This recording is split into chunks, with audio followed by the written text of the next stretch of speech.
আমরা অনেকেই জানি না। একাদশী হলেন ভগবান শ্রী বিষ্ণুর এক কৃপাময়ী রূপ। ভগবান শ্রী বিষ্ণু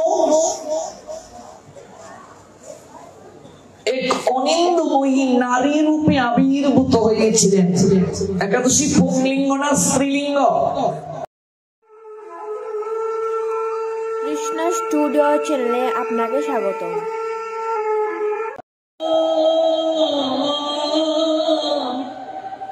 প্রীতি প্রেমানন্দে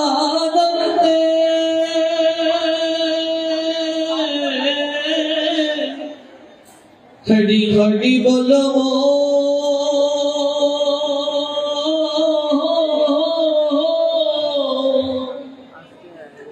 জয়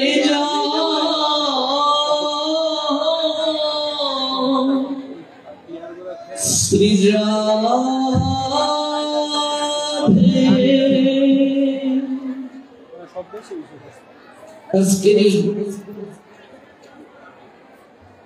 অপ্রাকৃত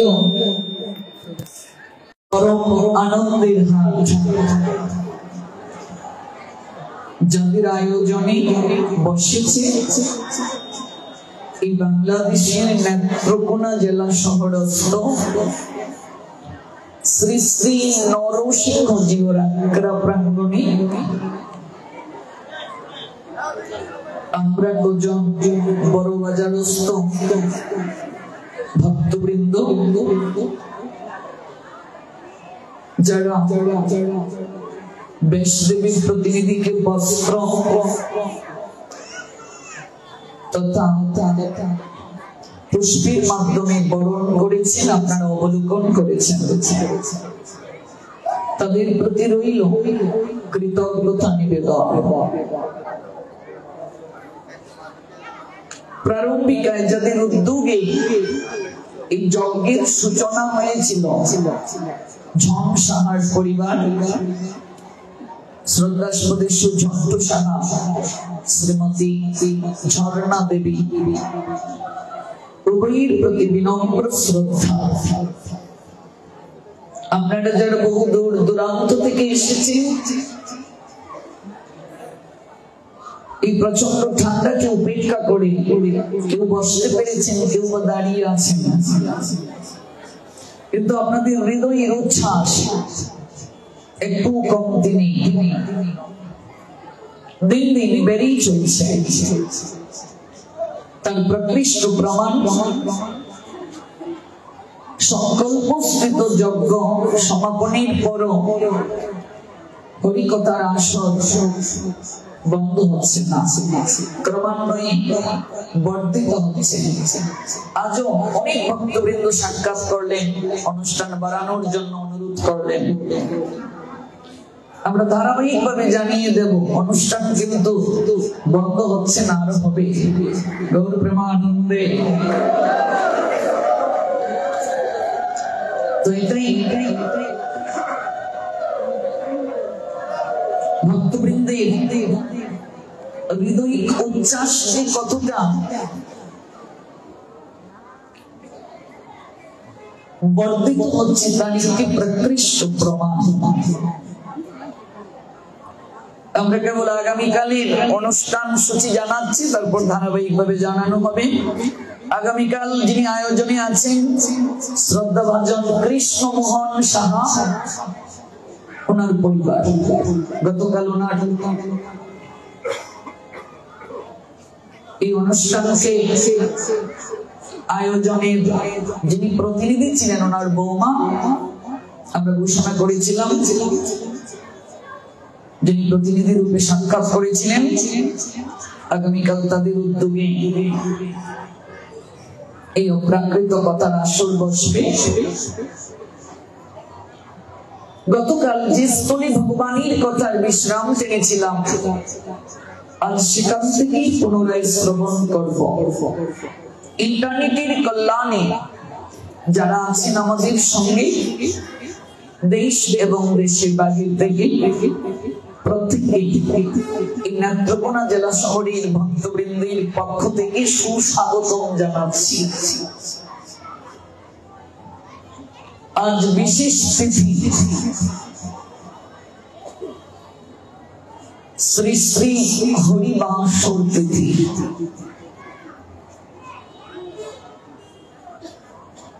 আলোচনার ক্রমধারায় অনুরোধ রাখবো, গতকাল যিনি সার্কুলেশন করছেন তিনি যদি আসেন তাহলে আলোচনাটা আরো শ্রুতি মধুর হবে। সাউন্ড যদি বক্তাকে সমর্থন না করে, এই যে দুটো মনিটরের কার্য কি, যিনি কথা বলবেন তাকে সহায়তা করা, এটিকে বলে ইনপুট। আউটপুটের কার্য কি, যারা শ্রোতা আছেন তাদেরকে সহায়তা করবে। ইনপুট এবং আউটপুট যখন একীভূত হয়ে সাউন্ডটা হবে তখন আরো শ্রুতি মধুর হবে। এটি অত্যন্ত গুরুত্বপূর্ণ। কাজে আমরা অনুরোধ রাখবো যিনি বর্তমানে আছেন দায়িত্বপ্রাপ্ত, গতকাল যিনি এসেছিলেন তাকে কৃপা করে একটু যোগাযোগ করুন। আজ হরিবাসর তিথি।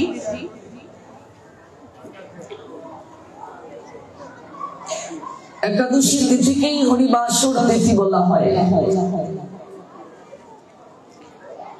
যে তিথিতে আপনি ভগবানের কথা শ্রবণ করবেন, সেই তিথির মহিমা আলোচনা আবশ্যক, নতুবা অপরাধ হয়। যে মন্দিরে আপনি ভগবানের কথা শ্রবণ করবেন সেই বিগ্রহের মহিমা আলোচনাও আবশ্যক। এই জন্য আমরা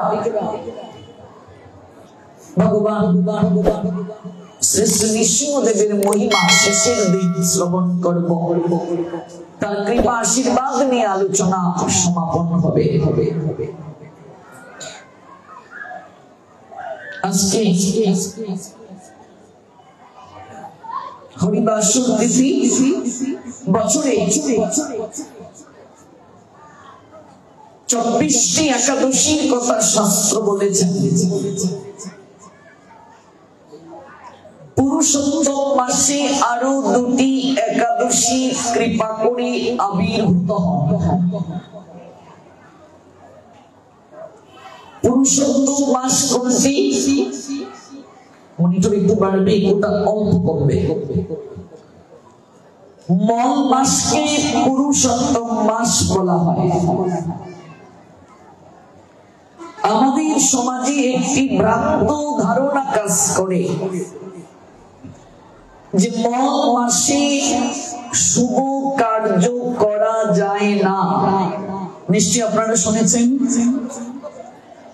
যা শুনেছেন এতদিন যা শুনেছেন ভুল শুনেছেন।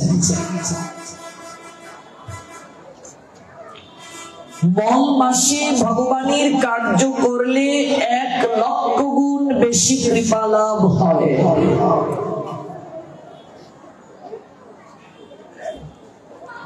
মাথায় অনেকের বাস পড়েছে, তাই তো? আমরা তো তাই জানলাম।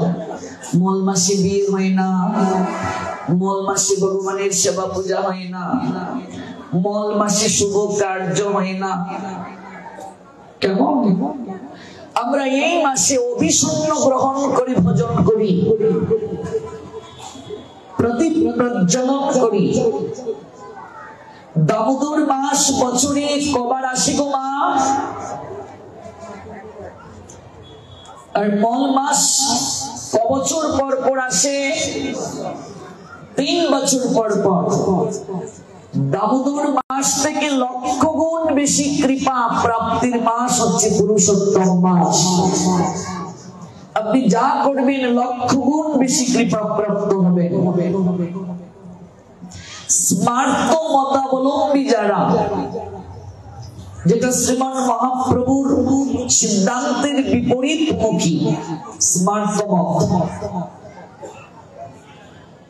যেটি গোস্বামী সিদ্ধান্তের বিপরীত মুখী সিদ্ধান্ত, সেই সিদ্ধান্তে মগ মাসে তারা ভগবানের সেবা পুজো কিছুই করে না।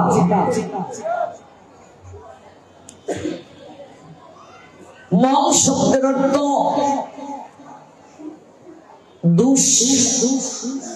অপবিত্র।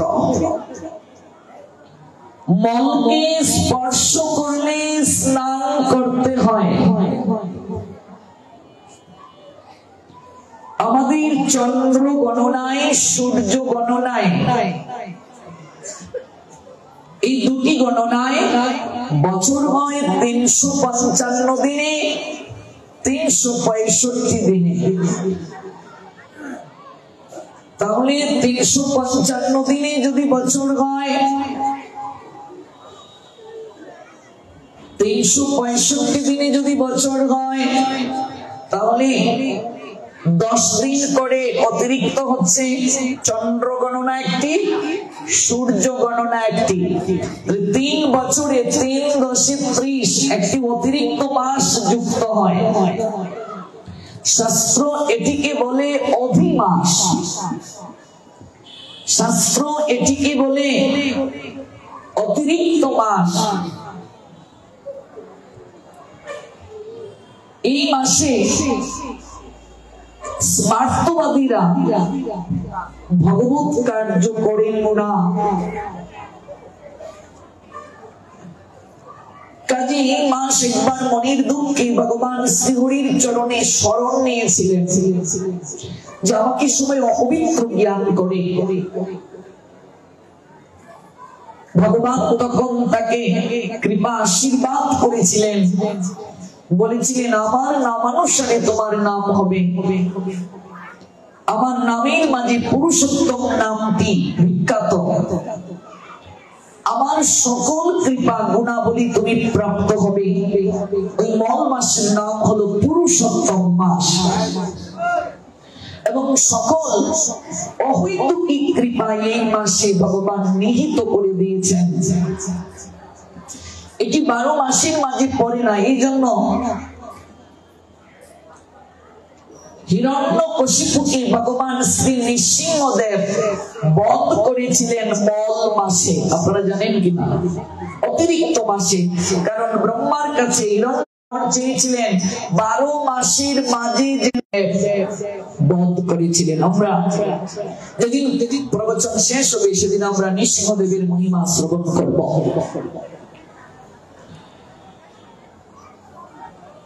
এই পুরুষোত্তম মাসে 2টি একাদশী আরো কৃপা করে আবির্ভূত হন। একটি একাদশীর নাম হচ্ছে পদ্মিনী, আরেকটি একাদশীর নাম হচ্ছে পরমা। চেষ্টা করো, বলেন কি বলেন না? কিন্তু একাদশী কে কেন করব, করাটা উচিত কেন, তার মহিমা কি? আমরা অনেকেই ব্রত পালন করি বটে, কিন্তু তার সুস্পষ্ট ব্যাখ্যা আমরা অনেকেই জানি না। একাদশী হলেন ভগবান শ্রী বিষ্ণুর এক কৃপাময়ী রূপ।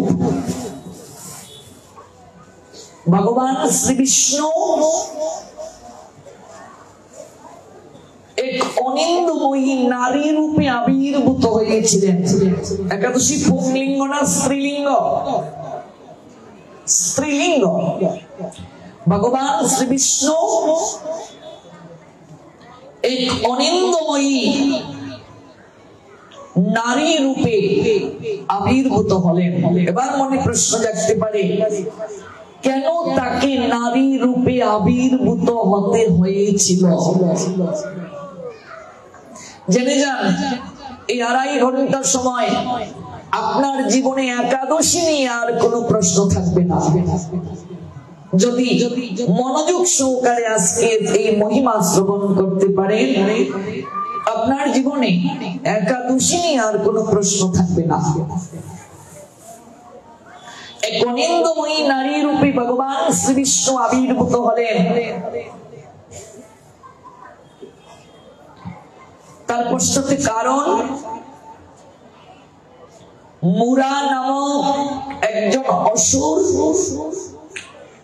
শিবের পরে বলিয়ান হয়ে উঠলেন।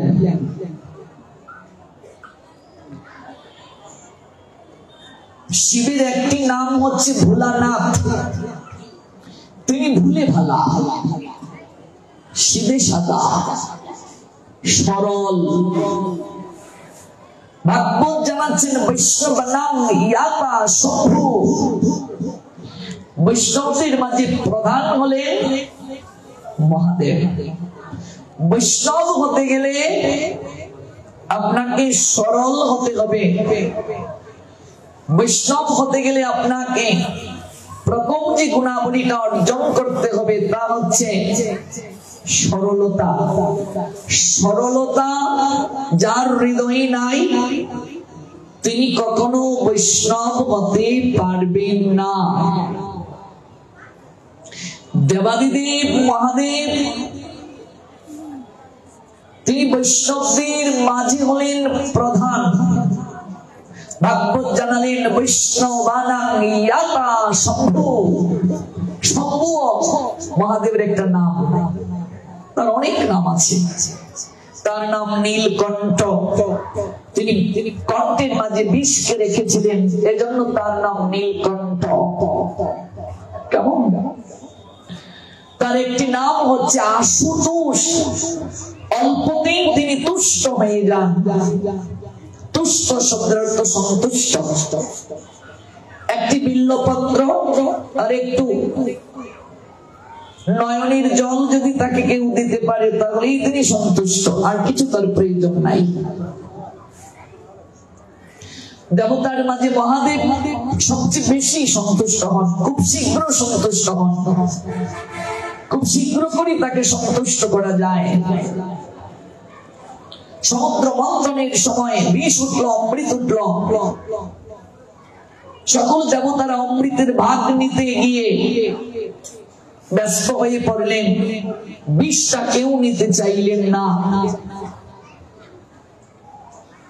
দেবাদিদেব মহাদেব সেই বিষটা কণ্ঠের মাঝে রেখে জগৎকে উদ্ধার করে তিনি নীলকণ্ঠ হলেন।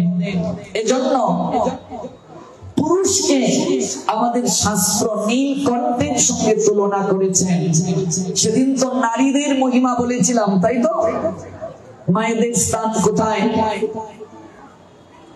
স্বামী তার স্ত্রীকে কোন দৃষ্টিতে দেখবে?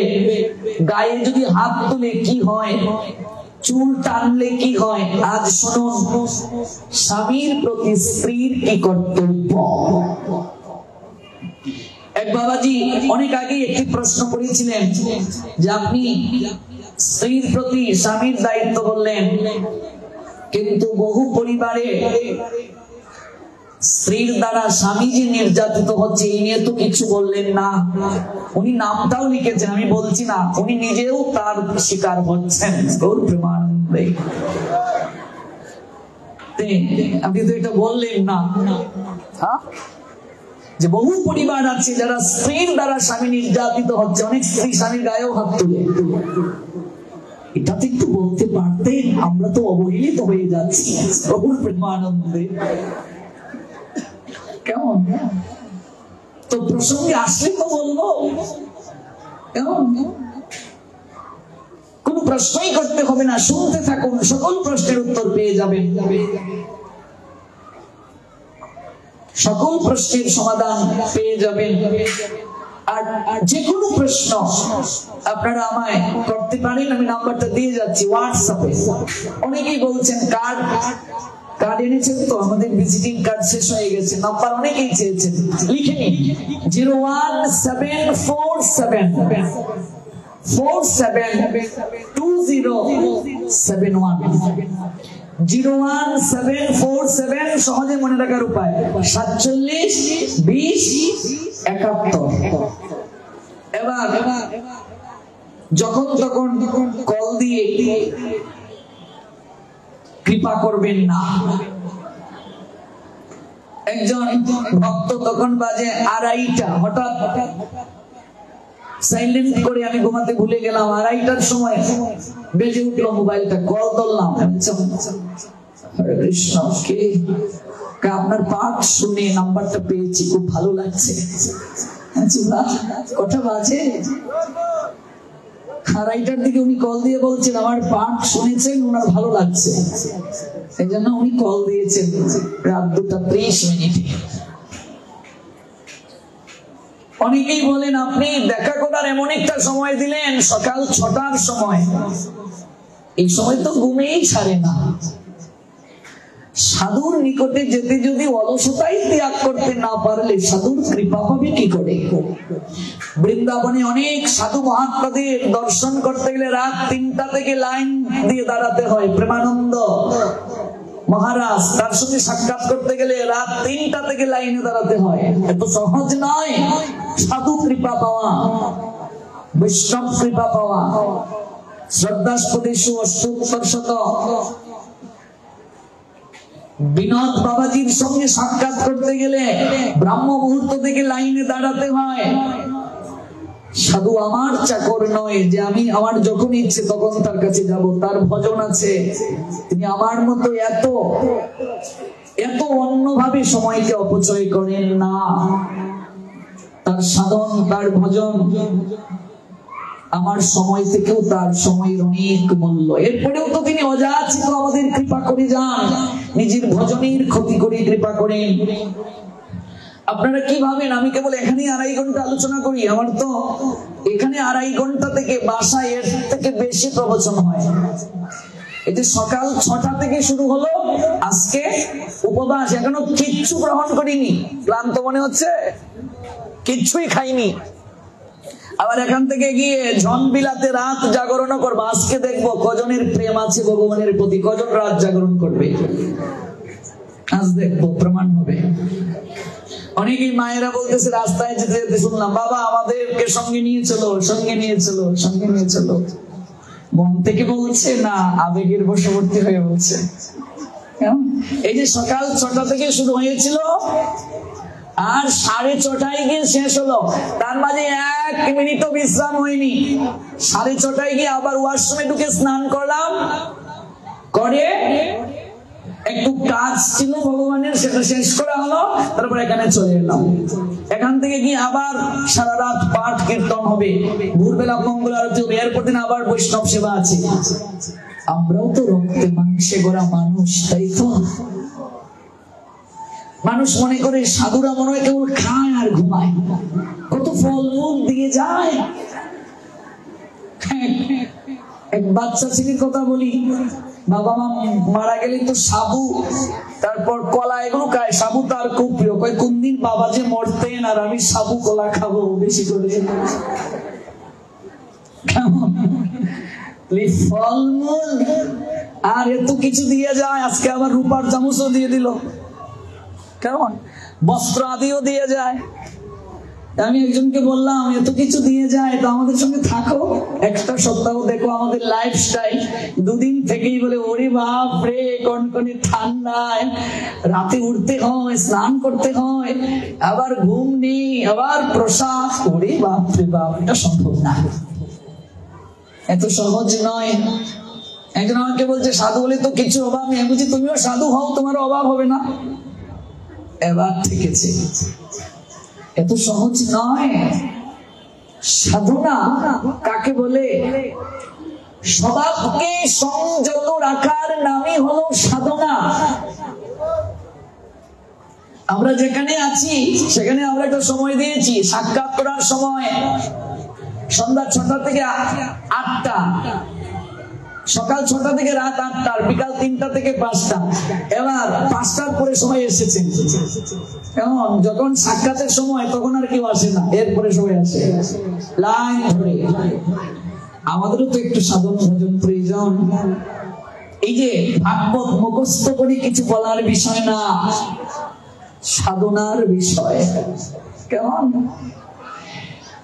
যতদিন পর্যন্ত নিজে আচরণ না করবে, স্বভাবকে সংযত না রাখবে, কেউ নিজের ভজনকে বর্ধিত না করবে,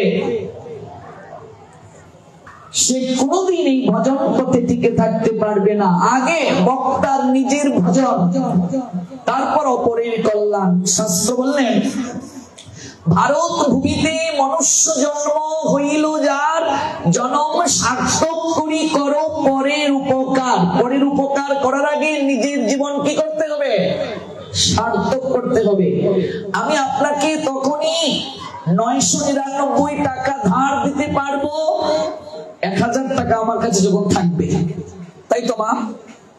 কেউ যখন আপনাকে প্রণাম দেয় আপনার ভজন কমে, কেউ যখন আপনার চরণ স্পর্শ করে আপনার ভজন নষ্ট হয়, আয়ু কমে, কেউ যখন আপনাকে বস্ত্র আদি দেয়, আগের মতো সাউন্ড থাকবে মা, কেউ যখন আপনাকে কোনো কিছু দান করে, যিনি দাতা তার কল্যাণ হচ্ছে, যিনি দাতা তার কল্যাণ হচ্ছে, কিন্তু যিনি গ্রহীতা, যিনি গ্রহণ করছেন তার ভজন নষ্ট হচ্ছে।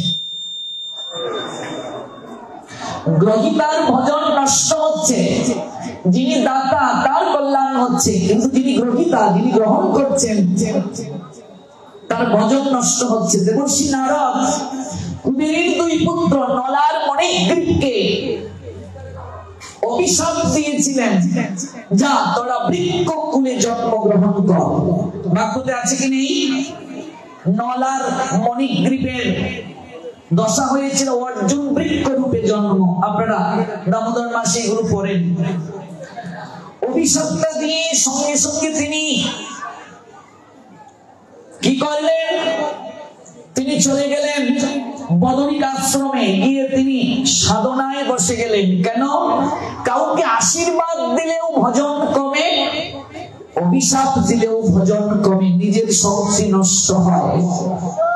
একজন সাধু তিনি যদি প্রত্যেক দিন 100 ভক্তকে সাক্ষাৎ করেন, 100 ভক্তের সঙ্গে তিনি সারা জীবনে সারা দিনে যতটা ভজন করলেন, হরি নাম করলেন, তার যতটা সঞ্চয় হলো, এখান থেকে একটু একটু করে যদি তিনি কাউকে আশীর্বাদ দেন, দিন শেষে তার থাকবে না, শূন্য হবে। একজন সাধুকে প্রণাম দিয়ে কেউ না হলেও 10 টাকা হলো দক্ষিণা দেবে, কারণ খালি হাতে তো প্রণাম দিতে নেই। এই যে আপনি একজনকে প্রণাম দিয়ে দক্ষিণা দিলেন, আপনি তার কি কল্যাণ করলেন? সাধু তার কল্যাণটা করলো কি? যদি সাধু তার কল্যাণ করতে না পারে, তিনি যে অর্থ নিলেন, বস্ত্র নিলেন, তাকেও বিচারীর কাঠগড়ায় দাঁড়াতে হবে, তাকেও শাস্তি পেতে হবে, তারও ভজন নষ্ট হয়ে যাবে। আপনি বৈষ্ণব সেবা দিলেন আপনার গৃহে, সাধু বৈষ্ণব গেলেন, আপনি তাকে প্রসাদ পাওয়ালেন, বস্ত্র দিলেন, দক্ষিণা দিলেন, আপনার গৃহের কল্যাণ তিনি যদি করতে না পারেন, তাহলে সেই সাধুকেও বিচারীর কাঠ গড়ায় গিয়ে দাঁড়াতে হবে। এই জন্য সাধুর সর্বপ্রথম কার্য হচ্ছে নিজের ভজন, নিজের ভজনটা আগে করতে হবে, তারপর জগতের কল্যাণ। ভারত ভূমিতে মনুষ্য জন্ম হইল যার, জনম সার্থক করি করো পরের উপকার। সেদিন বলেছিলাম চরণ স্পর্শ করে প্রণাম দেবে না, ঠিক আছে এগুলো রাখো, কেমন? চরণ স্পর্শ করে প্রণাম দেবে না। যদি কেউ চরণ স্পর্শ করে প্রণাম দেয়,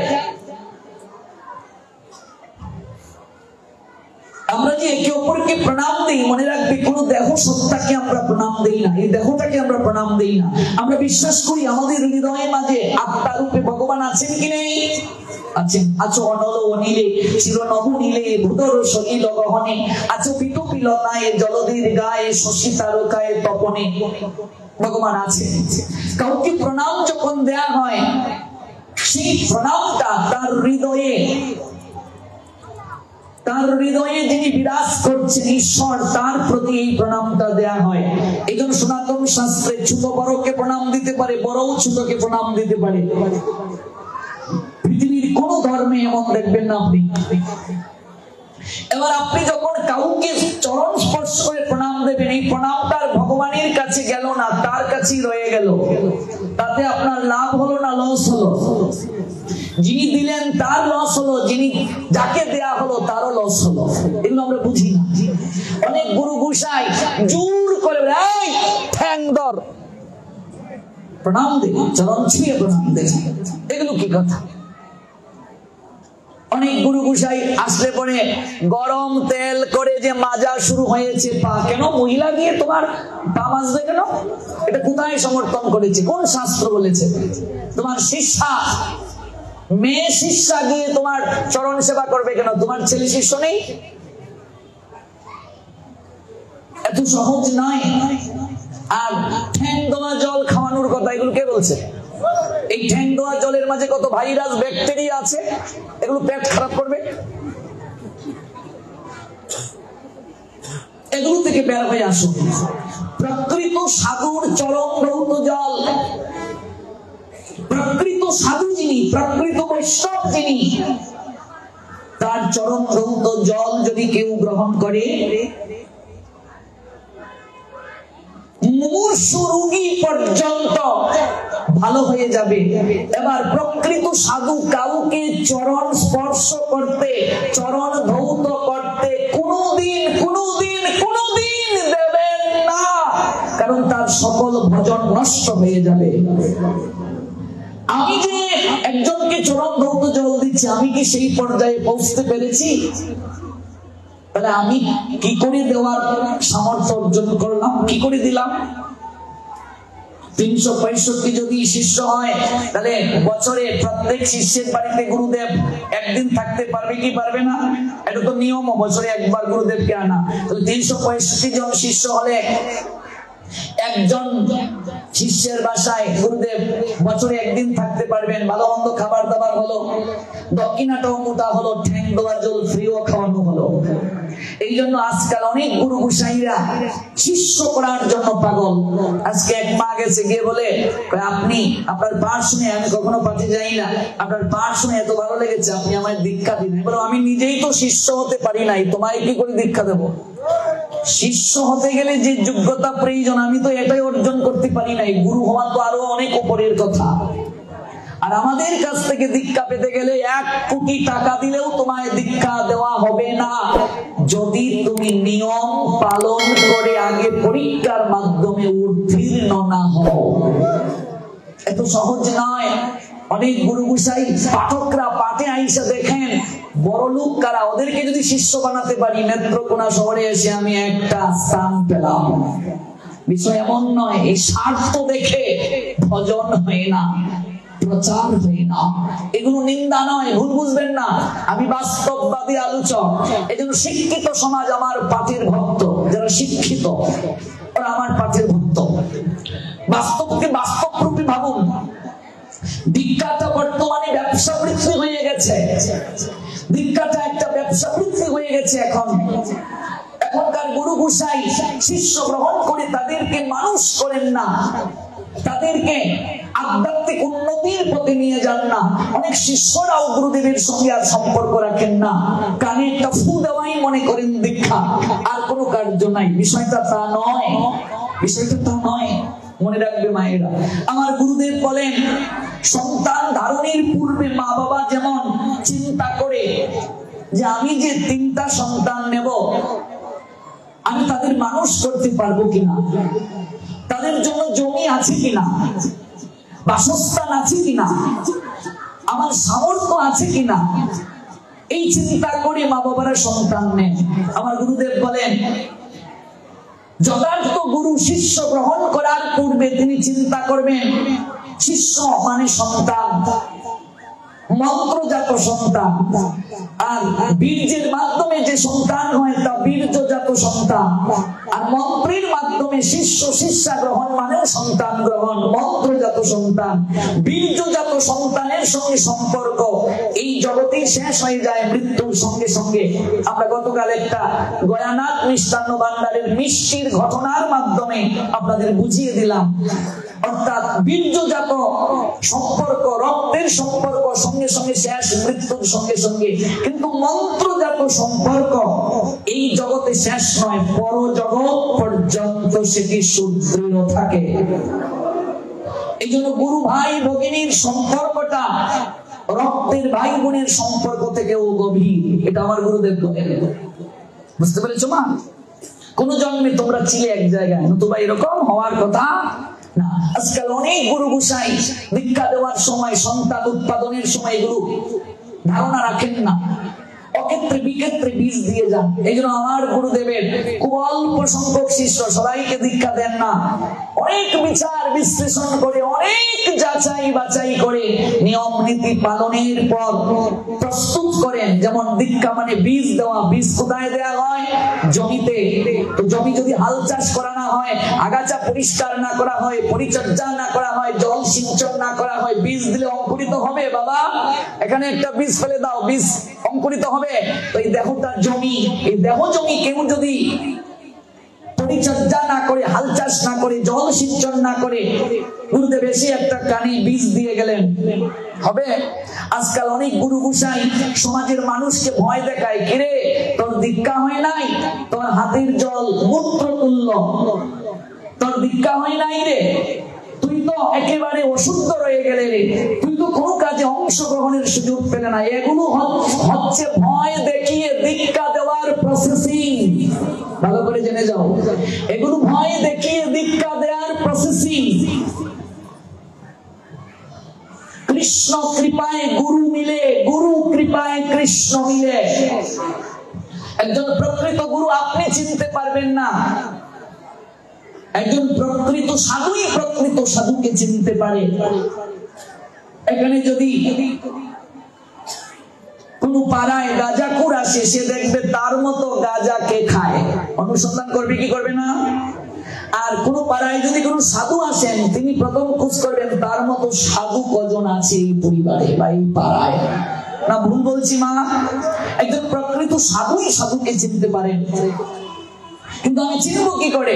এই জন্য কৃষ্ণ চরণে আর্তনাদ জানাও যে তুমি কৃপা করে তোমাকে জানার জন্য, তোমাকে বুঝার জন্য আমাকে একজন প্রতিনিধি পাঠিয়ে দাও। গুরুদেব মানে হচ্ছে স্পিরিচুয়াল মাস্টার, আধ্যাত্মিক শিক্ষক। গুরু আর কেউ নয়, গুরু একজন শিক্ষক যে হাতে কলমে আপনাকে শেখাবে, জানাবে, বুঝাবে। আমরা যেখান থেকে দীক্ষা নিয়েছি, আমার গুরুদেব রাধা কুণ্ডে কুটির আছে তার, গৌরীয় মঠ, তিনি সন্ন্যাসী ব্রহ্মচারী। কেমন চৈতন্য মঠে তিনি দীর্ঘকাল ব্রহ্মচারী রূপে ছিলেন মায়াপুরে। আমাদের এই ধারায় যারা দীক্ষা নিতে চায় তাদেরকে আগে ধর্ম সম্পর্কে জানতে হবে, রুল পালন করতে হবে, ক্লাস করতে হবে, জমি প্রস্তুত করে তারপর বীজ। সন্তান কমই হোক, কিন্তু শিয়াল কুকুর নয়, মানুষের মতো মানুষ হতে হবে। এটাই হচ্ছে মূল কথা। ভগবানের কাছে প্রার্থনা করুন যে আমাকে একজন প্রকৃত সাধুর সান্নিধ্য আপনি দিয়ে দিন গোবিন্দ, যে আমাকে হাত ধরে আপনার কাছে নিয়ে যাবে। দেখবেন আপনাকে গুরুদেব খুঁজতে হবে না, ভগবানের কাছে প্রার্থনা জানাতে থাকুন, ভগবান আপনার কাছে একজন প্রকৃত সদ্গুরুকে পাঠিয়ে দেবেন, যদি আপনি ঠিকভাবে ডাকতে পারেন তাকে। তার প্রমাণ ভাগবতে ধ্রুব মহারাজ। ধ্রুব মহারাজ তিনি জানতেন না ভগবানকে কি করে ডাকতে হয়, পদ্ম ফলাসূচন হরিকে কি করে ডাকতে হয় তিনি জানতেন না। পিতার কোলে উঠতে গেলেন রাজা উত্তানপাদের কোলে। বিমাতা বলছে তুমি পিতার কোলে উঠতে পারবে না। পিতার কোলে উত্তম তখন ছিলেন, উত্তম হচ্ছে তার সৎ ভাই, যে তুমি যদি পিতার কোলে উঠতে চাও তাহলে আমার গর্ভে জন্ম নাও, হরি আরাধনা করে আমার গর্ভে জন্ম নাও, তাহলেই তুমি পিতার কোলে উঠতে পারবে। ধ্রুব মনে মনে বললেন মা দুজন হতে পারে, কিন্তু বাবা তো একজন, বীর্য তো এক জায়গা থেকে এসেছে, সব বলে কোনো কিছু নাই। এগুলো আমাদের সমাজে আমরা প্রচলন করি। একই বীর্য দ্বারা প্রত্যেকেই সন্তান, জমি আলাদা হতে পারে, বীজ তো একই। যদি অন্য দৃষ্টিতে দেখাটাও অপরাধ। শাস্ত্র বলছে মা যদি দুজন হয় এরপর তাকে অন্য দৃষ্টিতে দেখবে না, বিচারের কাঠ করায় তোমাকে দাঁড়াতে হবে, কারণ বীজ হচ্ছে এক। বীজটা কি এক না? বীজ যদি এক হয় জমি দুটো হতে পারে, আলাদা ভাবে দেখা যাবে না। যে আমারও তো পিতার কোলে উঠার অধিকার আছে, কিন্তু তার হলো না। মায়ের কাছে গেলেন, মা তখন বললেন তোমার ছোট মা ঠিকই বলেছেন, তোমার এই দুঃখ একমাত্র পদ্ম পলাশলোচন ভগবান শ্রী হরি ব্যতীত কেউ দূর করতে পারবে না। মায়ের কাছ থেকে এই কথা শুনে মধ্যরাত্রিতে ধ্রুব চিৎকার করে উঠলেন, কোথায় আছেন পদ্ম পলাশ লোচন হরি? তিনি যেহেতু আমার দুঃখ দূর করতে পারেন, তার কাছে আমায় যেতে হবে। ছোট্ট বালক সংসার ছাড়লেন, ছুটলেন, কোথায় আছো পদ্ম পলাশ লোচন হরি? তুমি কোথায়? আমায় দেখা দাও। মন্ত্র জানেন না, কিছুই জানেন না, দীক্ষা নিতে হয়, গুরুকরণ করতে হয়, তাও জানা নাই। ডাকছেন নয়নের জলে, যাকে পাচ্ছেন তাকেই বলছেন, তুমি কি দেখেছো আমার পদ্ম পলাশ লোচন হরি কোথায়? তুমি কি আমার পদ্ম পলাশ লোচন হরি? পিছনে যারা কথা বলছে, একটু অনুরোধ, দায়িত্ব প্রাপ্ত যারা আছেন একটু বিষয়টি দেখুন, বাচ্চাদেরকে একটু নীরব রাখতে হবে। তুমি কি আমার পদ্ম পলাশ লোচন হরি? বৈকুণ্ঠের আসনটা পর্যন্ত নেড়ে গেল ধ্রুবের কান্নায়, নয়নের জলে। লক্ষ্মী বলছে, নব তোমার কি হৃদয়ে বিন্দু মাত্র মায়া নাই? অবুঝ বাচ্চা, দুধের বাচ্চাটা ডাকছে, তুমি তাকে দেখা দিচ্ছ না। ভগবান বললেন, না, আমি তাকে দেখা দিতে পারবো না, তার দীক্ষা হয় নাই, দেখা দিতে পারবো না, তাহলে তুমি ব্যবস্থা করে দাও। তাই ভগবান নারদকে পাঠালেন ধ্রুবের কাছে। কি শিক্ষা দিলেন ভাগবত? কৃষ্ণ কৃপায় গুরু মিলে। এবার গুরু কৃপায় কৃষ্ণ। নারদ এসে তাকে দীক্ষা দিলেন। নারদকে দেখে বলছেন, তুমি কি আমার পদ্ম পলাশ লোচন হরি?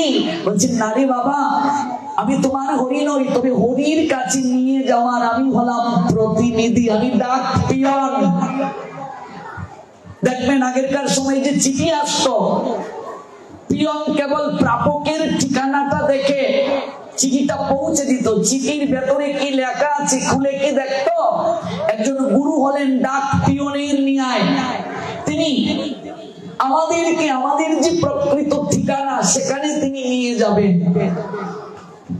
হাত ধরে নিয়ে যাবেন তার কাছে। একটা গান আছে, ইউটিউবে সার্চ করে শুনবে, হাত ধরে নিয়ে চলো পথ চিনি না। তিনি হাত ধরে নিয়ে যাবেন আমাদেরকে ভগবানের কাছে। তিনি মাধ্যম, তিনি প্রতিনিধি। কেমন? নারদ ধ্রুবকে দীক্ষা দিলেন, তখনই ধ্রুবের ভগবান শ্রীহরি দর্শন হলো। এখানে আমরা কি শিক্ষা পেলাম? কৃষ্ণ কৃপায় গুরু মিলে, গুরু কৃপায় কৃষ্ণ মিলে। ব্রহ্মাণ্ড ভ্রমিতে কোনো ভাগ্যবান জীব গুরু কৃষ্ণ প্রসাদে পায় ভক্তি লতা বীজ। এই জন্য যথার্থ তত্ত্বদ্রষ্টা সদ্গুরু আপনাকে ভগবানের কাছে নিয়ে যেতে সমর্থ, এবং তিনি যত্রতত্র দীক্ষা দেবেন না, অধিক শিষ্য তিনি গ্রহণ করবেন না। তিনি তার ভজনের পরিমাপ অনুযায়ী শিষ্য গ্রহণ করবেন, নতুবা সেই শিষ্যের সকল পাপ তাকে বহন করতে হবে, গুরুদেবের উপর বর্তায় যাবে। যেমন আপনি সন্তান জন্ম দিলেন, তাকে লালন পালন ঠিকভাবে করতে পারলেন না, পোষণ করতে পারলেন না, শিক্ষা দিতে পারলেন না, সমাজ সংসারের মানুষ কাকে দোষ দেবে? পিতাকে দেবে কিনা? গুরুদেব পারমার্থিক পিতা, তার উপর একটা বর্তায় থাকে আমাদের। এই জন্য আমরা যেন ধীরে ধীরে এই বিষয়টির প্রতি গুরুত্ব আরোপ করি, গুরুত্ব নিক্ষেপ করি। কখনো চরণ স্পর্শ করে প্রণাম দেবে না। এই প্রসঙ্গ থেকে এত দূর গেলাম, যার চরণ স্পর্শ করছ তার কাছে প্রণাম রয়ে গেল, গোবিন্দের কাছে গেল না।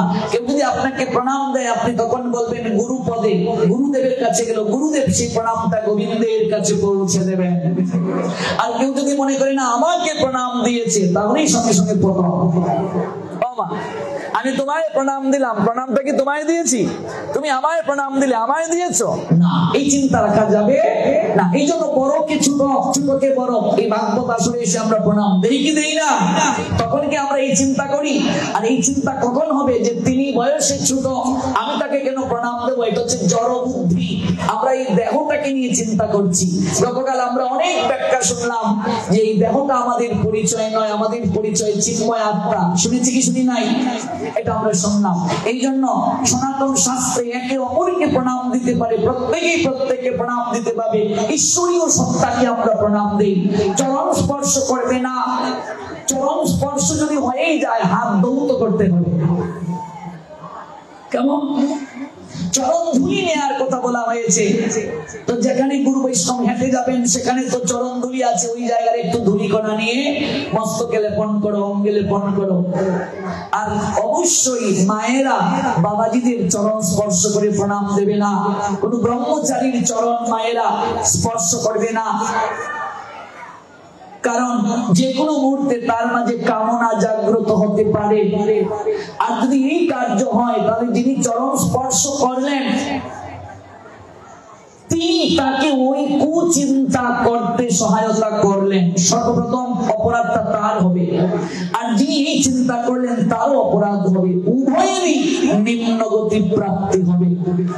এই জন্য মায়েরা মায়েদেরকে প্রেমালিঙ্গন দেবে, বাবাজিরা বাবাজিদেরকে প্রেমালিঙ্গন দেবে, দূর থেকে বাবাজিরা মায়েদেরকে প্রণাম দেবে, মায়েরা বাবাজিদেরকে প্রণাম দেবে, মায়েরা মায়েদের গলায় মালা পরিয়ে দেবে, বাবাজিরা বাবাজিদের গলায় মালা পরিয়ে দেবে, মায়েরা কখনো বাবাজিদের গলায় মালা পরিয়ে দেবে না। এটা হচ্ছে মহাপ্রভুর সিদ্ধান্ত। আজকে এই সিদ্ধান্ত আমরা অনেকেই মানছি না। অনেক মহিলা কীর্তনিয়ারা আসরে বসা বাবাজিদেরকে আলিঙ্গন করেন, এটা দুর্ভাগ্য।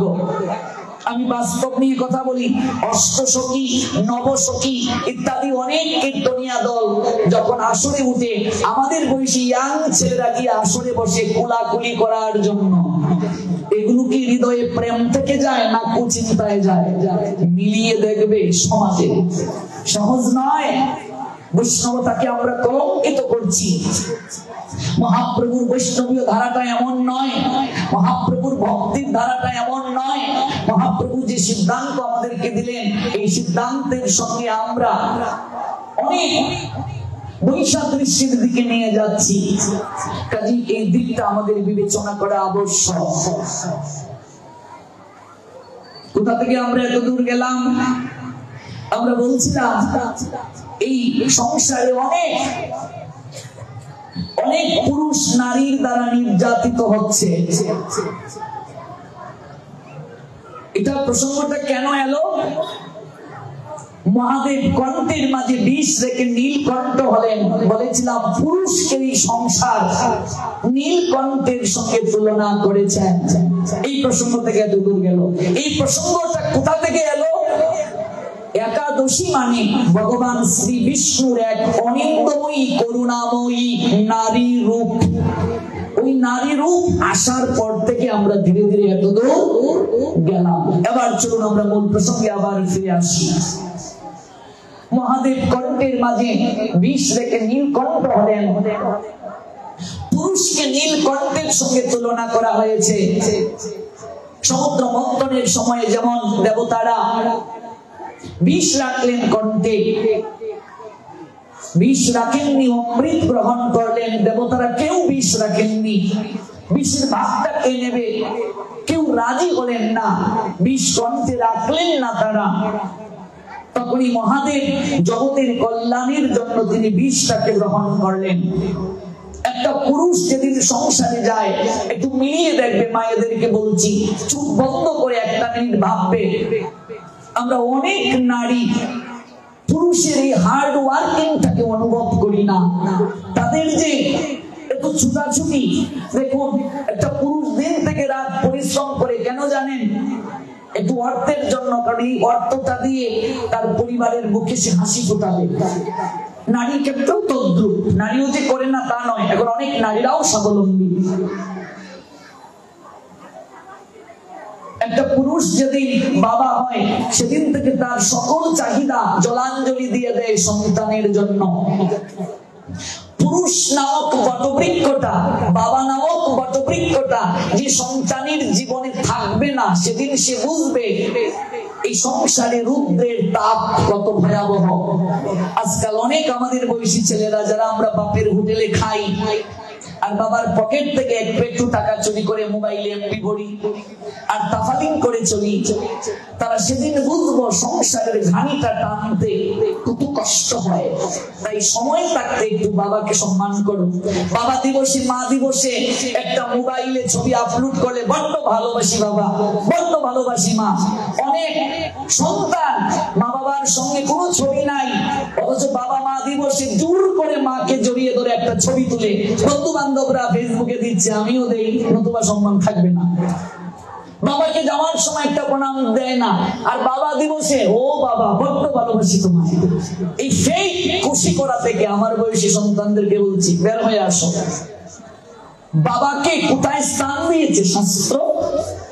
পিতা স্বর্গ, পিতা ধর্ম, পিতা হি পরমং তপ, পিতরে প্রতিমা পণ্যে প্রিয়ন্তে সর্বদেবতা। পিতা স্বর্গ সম, স্বর্গের সমান। পিতা পরম ধর্ম, পরম মানে শ্রেষ্ঠ, যার উপরে আর কোন ধর্ম নাই। রঘুপতি রামচন্দ্র পিতৃবাক্যকে পালনের জন্য, ধর্ম রক্ষার জন্য 14 বছরের বনবাসকে বেছে নিলেন। আর আমার বয়সী কুলাঙ্গার সন্তান, বাবার এই মেয়ে পছন্দ নয়, আমি বাবাকে বলি তুমি সারা জীবন নিয়ে খাবে না, আমি খাবো, আমি খাবো। বাবার মুখে চুনকালি দিয়ে কুলাঙ্গার মেয়ে সংসার ছাড়ে, কুলাঙ্গার মেয়ে বাবা মার মুখে চুনকালি দিয়ে ধর্ম ত্যাগ করে লাভ জিয়াদের করুণ ফাঁদে পড়ে। আজ পর্যন্ত জয়টা মেয়ে ধর্ম ত্যাগ করেছে। ওরা কদিন পরই ওয়ার্ড বাড়ির জাম্বুরা হয়ে গেছে, ব্যবহার করার পর টিস্যুর মতো ফেলে দিয়েছে, রুমালের মতো ফেলে দিয়েছে। অনুভব করি না, ভাবি না, চিন্তন করি না পিতা মাতার স্থানটা কোথায়।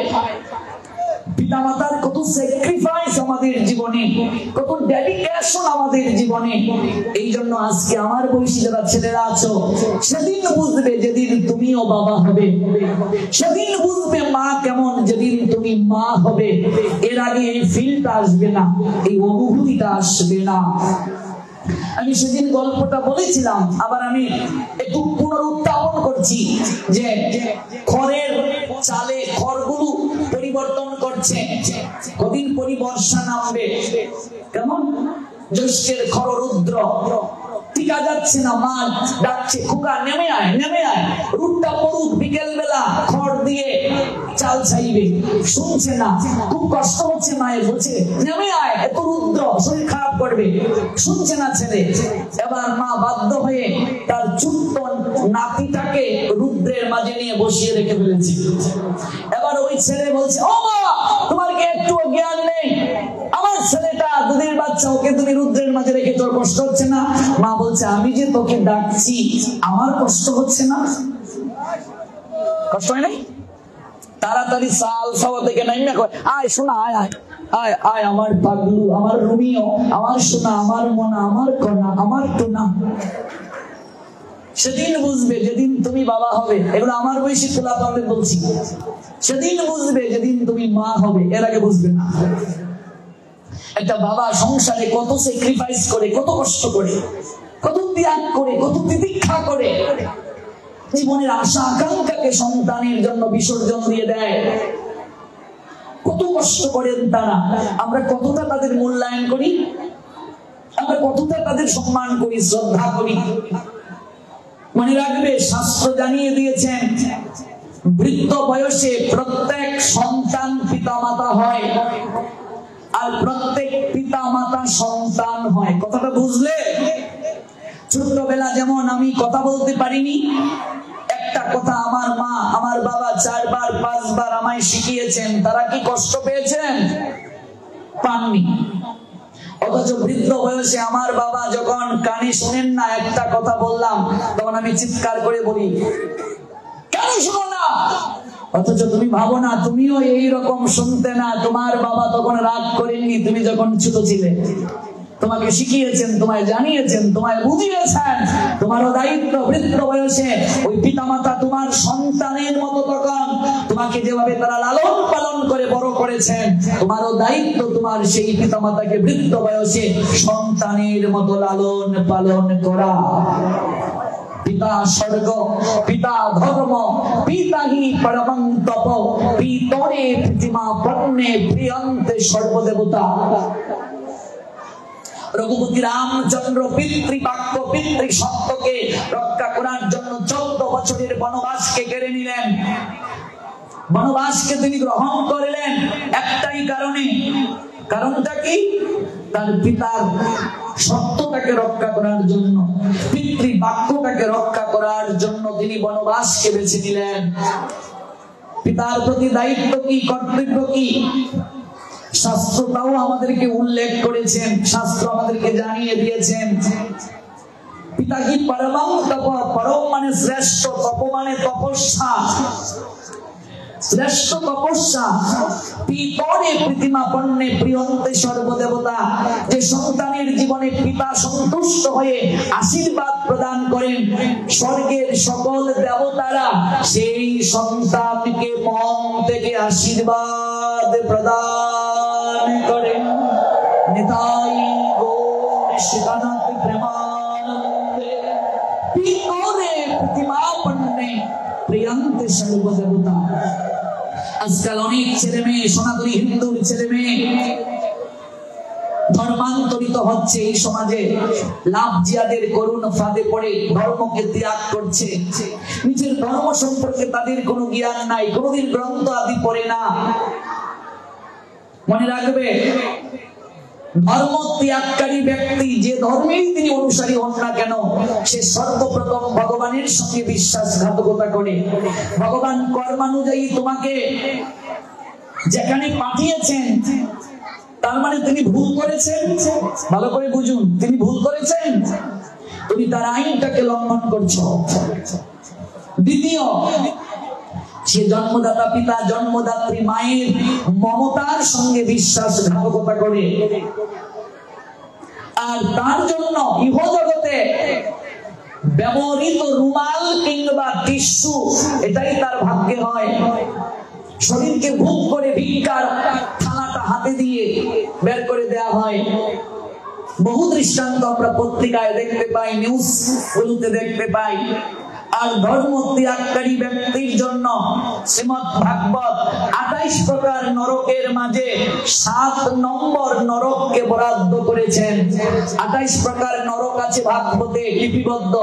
তার মধ্যে যে ধর্ম ত্যাগ করবে তার কত নং নরকে যেতে হবে? 7 নং। 7 নং নরকটার নাম কি? অসিপত্রবন। নাম কি নরকের? অসিপত্রবন। অসি শব্দের অর্থ কি? অসির চেয়ে মসি বড়।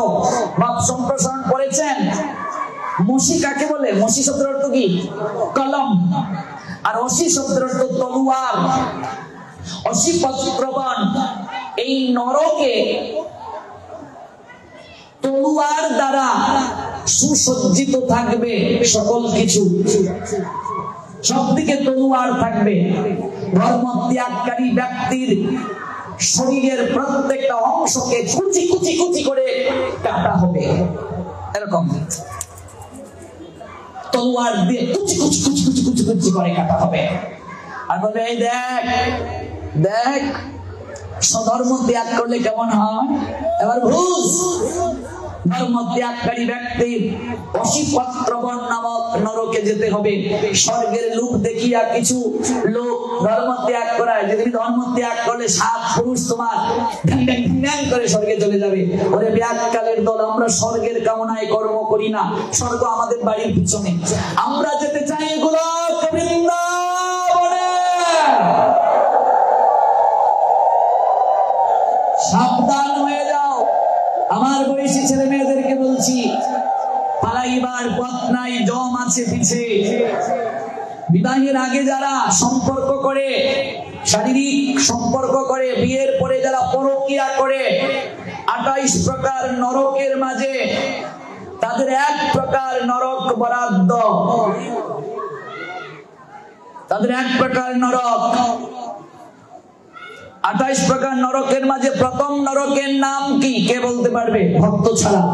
মায়েরা, সারা জীবন নরকের ভয় পাও? বলো, প্রথম নরকের নাম কি? মা বলছেন তামিশ্রা। প্রথম নরকের নাম কি? তামিশ্রা। দ্বিতীয় নরকের নাম অন্ধ তামিশ্রা। তৃতীয় রৌরম। চতুর্থ মহারৌরম। পঞ্চম কুম্ভিপাক। ষষ্ঠ কালসূত্র। সপ্তম অশিপত্রবান। অষ্টম শুকরমুখ। নবম অন্ধকূপ। দশম কৃমিভোজন। 11 সন্দংশ। 12 তপ্ত শূর্ণী। এই 12 নং নরকে যাবে বিবাহের আগে সম্পর্ক করে যারা। প্রেমিকার সঙ্গে ফষ্টি নষ্টি করবা, প্রেমিকের সঙ্গে ফষ্টি নষ্টি করবা। কাউকে যদি ভালো লাগে মা বাবাকে বলো বিয়ে করো, একটা শাস্ত্রীয় সম্পর্কে যাও, ফষ্টি নষ্টি করিও না। তাহলে তোমাকে 12 নং নরকে তোমাকে যেতে হবে। তপ্ত শূর্ণী নরকের নাম কি? তপ্ত শূর্ণী নরকটা কেমন? তপ্ত শূর্ণী নরকটা হচ্ছে, তপ্ত শব্দের অর্থ কি?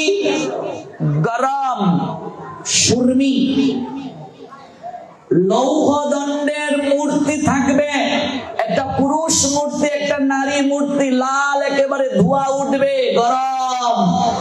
যে স্ত্রী স্বামী দেখে অন্য কারো প্রতি আকৃষ্ট হবে, যে স্বামী স্ত্রী দেখে অন্য কারো প্রতি আকৃষ্ট হবে, ওদেরকে এই মূর্তির সঙ্গে আলিঙ্গন দেয়া হবে। যা এবার একটু প্রেম কর। কেমন হয় মা? ডাল সম্বাই দিলে চট করে উঠে। হ্যাঁ, আমার মনসমা বলেছে চট করে উঠে। এবার যখন এই আলিঙ্গন দেবে, অভাব নাই, 100 মাঝে 99টা পোলাপান পিরিতি করে, পিরিতি। আজকে গিয়া তাদের গার্লফ্রেন্ডকে বলবে, আর না, একজন নমস্কার দিয়ে ফেলেছে, গৌর প্রেমানন্দে। তপ্ত শূর্ণী নামক নরকে যাবে।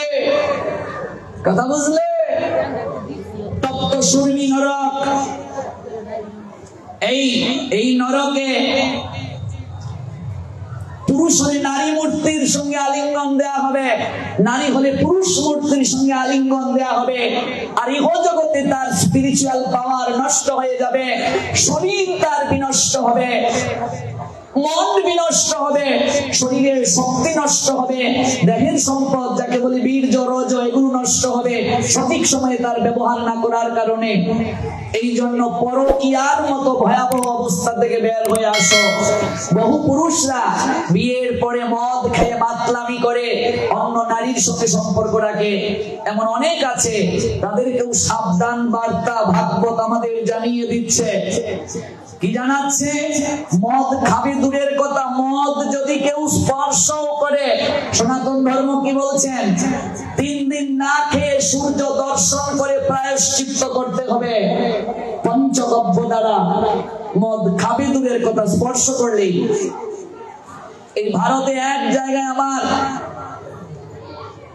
17 দিন পাটের পরে 21 লক্ষ টাকার মদ বিক্রি হয় নাই। এবার যারা মদের দোকানদার আমার উপরে কেমন হবে বলুন?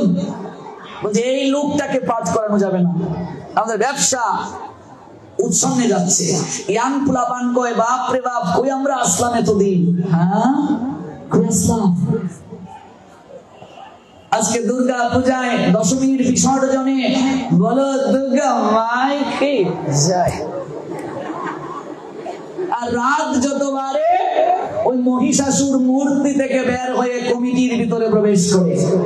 আর মুন্নি বদনামে চলছে ডার্লিং তেরে লিয়ে। কাজে সচেতন হয়ে যাও ইয়াং জেনারেশন। কিছু মূর্খ পুরোহিতরা বলে পূজায় নাকি মদ লাগে, যে মদ খাওয়া দূরের কথা, স্পর্শ করলে শুদ্ধ হতে হয়, সেই মদ আবার পূজায় কি করে লাগে? কিছু মূর্খ লোকেরা বলে মহাদেবের সেবায় গাঁজা লাগে। কই পাও ভাই এগুলো? খুব শাস্ত্রে আছে মহাদেব গাঁজা খেয়েছেন। আজকে গাঁজা কুড়েরা মহাদেবের নামে গাঁজা লাগিয়ে দিয়েছে। এই আমাদের অঞ্চলগুলোতে বাবার ঠাকুরের সেবা আছে, তোমরা জানো এটা? জানো কিনা আমি জানি না। আমাদের অঞ্চলে আছে, নতুন গাভীর বাচ্চা যখন হয় তখন 5 ওয়াক্তের দুধ পাঁচপাদানির চিরা এগুলো দিয়ে বাবার ঠাকুরের সেবা দেয়, আর তার মাঝে একটা গাঞ্জার টুকলা দেয়। আমরা ছোটবেলা, তারপর কিচ্ছা শুরু হইলো, এক আসলো রাজা, তারপর এইভাবে কিচ্ছা শুরু হয়েছে। তারপর বাবার ঠাকুর বৃতে বল, বাবার ঠাকুর বৃতে বল, এগুলি দিয়ে মাটির ঢেলা দিয়ে বিন্যাসুবার মাঝে ইটা দেয়।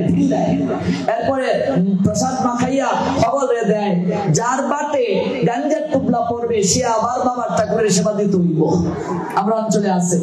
তার মানে গাঞ্জা কুরদের পলিসি দেখো, গাঞ্জা কেউ না কেউ পাইবই, আর সেবাও চলবে, গাজাও চলবে। এই সেবা কি কোনোদিন বন্ধ হবে? গাজা কেউ না কেউ তো পাবেই। তারপর আরো আছে ঝটপট ঠাকুরের পূজা, শুনছ? এইটাও বলি শুনছে গো। ঝটপট ঠাকুর আবার কোন ঠাকুর? এই ঠাকুর থাকলে আমায় ক্ষমা কইর, এটা আবার কোন ঠাকুর? ঝটপট। আমার মারেও মানত করতে আমি দেখছি, যদি গরু বাছুর হারাইয়া জায়গা তুলসীর তলে প্রণাম দিয়া কয়, ঝটপট ঠাকুর গো, আমার বাছুরটা যদি পাই আমি ঝটপট দিব। এবার ঝটপট তো নিয়ম জানো কিতা? বেজুইরা ফান, বেজুইরা গুয়া মানে সুপারি, তুলসীর তলে আর একটা বিড়ি, আর আগেরকার সময়ে বিনোদ বিড়ি, বিনোদ বিড়ি তো আবার প্রোডাক্ট নেত্রকোনায়, আকিস বিড়ি, এগুলো দেওয়া হইতো। তারপর কিচ্ছা শুরু হইলো, এক ব্রাহ্মণ আর এক ব্রাহ্মণী। তারপর কিচ্ছা শুরু হইলো, কিচ্ছা কইয়া তারপরে ফান গুয়া হগলের বাইকটা দিব, আর নিয়ম হইলো হগলে বিড়িতে একটা ফান দিতে হইব, একটার বেশি দেওয়া যেত না। তার মানে বিড়ি কুড়েরা এই ঠাকুরের পূজা শুরু করছে। তারপর আরো আছে তামুক খাউরা পূজা, মানে কালকি নারায়ণের সেবা। এখন তো তামুকের চল গেছে গা, কলকি নারায়ণ উঠে গেছে গা। কলকি নারায়ণের এটা কি হলে মিল্লা। তারপরে আমরাও যখন শুরু আসলাম, ফারার কয়েকজন আইতেছে গো, কলকি নারায়ণ আমার একটা মানব আসলো, দিতে পারতেছি না গো, তামুক কাউরা মানুষ নাই, আয় না ফুলাফান তোরা আমাদের উদ্ধার কইরা দে। এবার ফাসালি বইরা টইরা তারপর ফল মূল হলো তা খাইবা, হতা বলতে পারতাই না। তারপরে তামুক, আর আমরা হাসি, কথা কোন চাইতো না। আমার আয়োজনকারীরা বুঝাইতেছে তামুক টাইনা টুইনা, তারপরে ফান টান খাইয়া রুমাল দিয়া মুছ মুছিয়া, তারপরে সেবা লাগছে। হ্যাঁ সেবা লাগছে, কি খুশি আয়োজনকারী। এগুলো একটাও পূজা শাস্ত্রে নাই, সবগুলো মদকুর গাজাকুর বিড়ি কুরেরা তৈরি করেছে। এই জগতে ধর্ম কাকে বলে? What means religion? Religion means the rule of regulation. Omnipotent maker Krishna. If you violate rule of regulation, omnipotent maker Krishna could punishment any time and any situation. আমি 1-2 মাস পাপ করলে এই কুসংস্কার একটাও থাকবে না। আমি চ্যালেঞ্জ করে বলি, কারো সাহস নেই আমার এই কথাগুলোর উপরে আঙ্গুল তোলা। আমরা শাস্ত্রের বাহিরে কোনো কথা বলি না, কোনো কথা বলি না। কলকি নারায়ণকে, নারায়ণ তামুক খায়, খায় তামুক, বিড়ি খায়, মদ খায়, ভৈরবের নামে মাছ দিয়ে সেবা, মদ দেয়া, শিবের নামে যারা গাঁজা খায়। একজন আমায় বলে, আপনি কি বুঝেন? এটা মহাদেবের প্রসাদ, লাল কাপড় পরলেই মহাদেবের ভক্ত হওয়া যায়? ভেতরটা যদি মহাদেবের আদর্শে তুমি লালন না করা। আমি বললাম, বা আপনি তো অনেক বড় ভক্ত, তাহলে মহাদেব তো বিষ খেয়েছিলেন, বিষটাও তো প্রসাদ, একটু বিষ খেয়ে দেখুন কেমন ভক্ত। হতচ্ছাড়া ভণ্ড, মহাদেব বিষ খেলে নীলকণ্ঠ, আর তুই বিষ খেলে বলো হরি হরি বল। আমাদের সঙ্গে এসে চাপা মারতে এসো না। বিশ্ব মহাদেব খেয়েছেন, তুই খা, দেখি তুই কত বড় ভক্ত। Whatever action a great man performs, common men follow, and whatever is standards by exemplary acts, all the world wants to say, omnipotent maker Krishna, Srimad Bhagavad Gita 3 chapter 21 verse. কথাটা হলো, শ্রেষ্ঠ ব্যক্তি যে আচরণ করবে সবাই তাকে অনুকরণ করবে।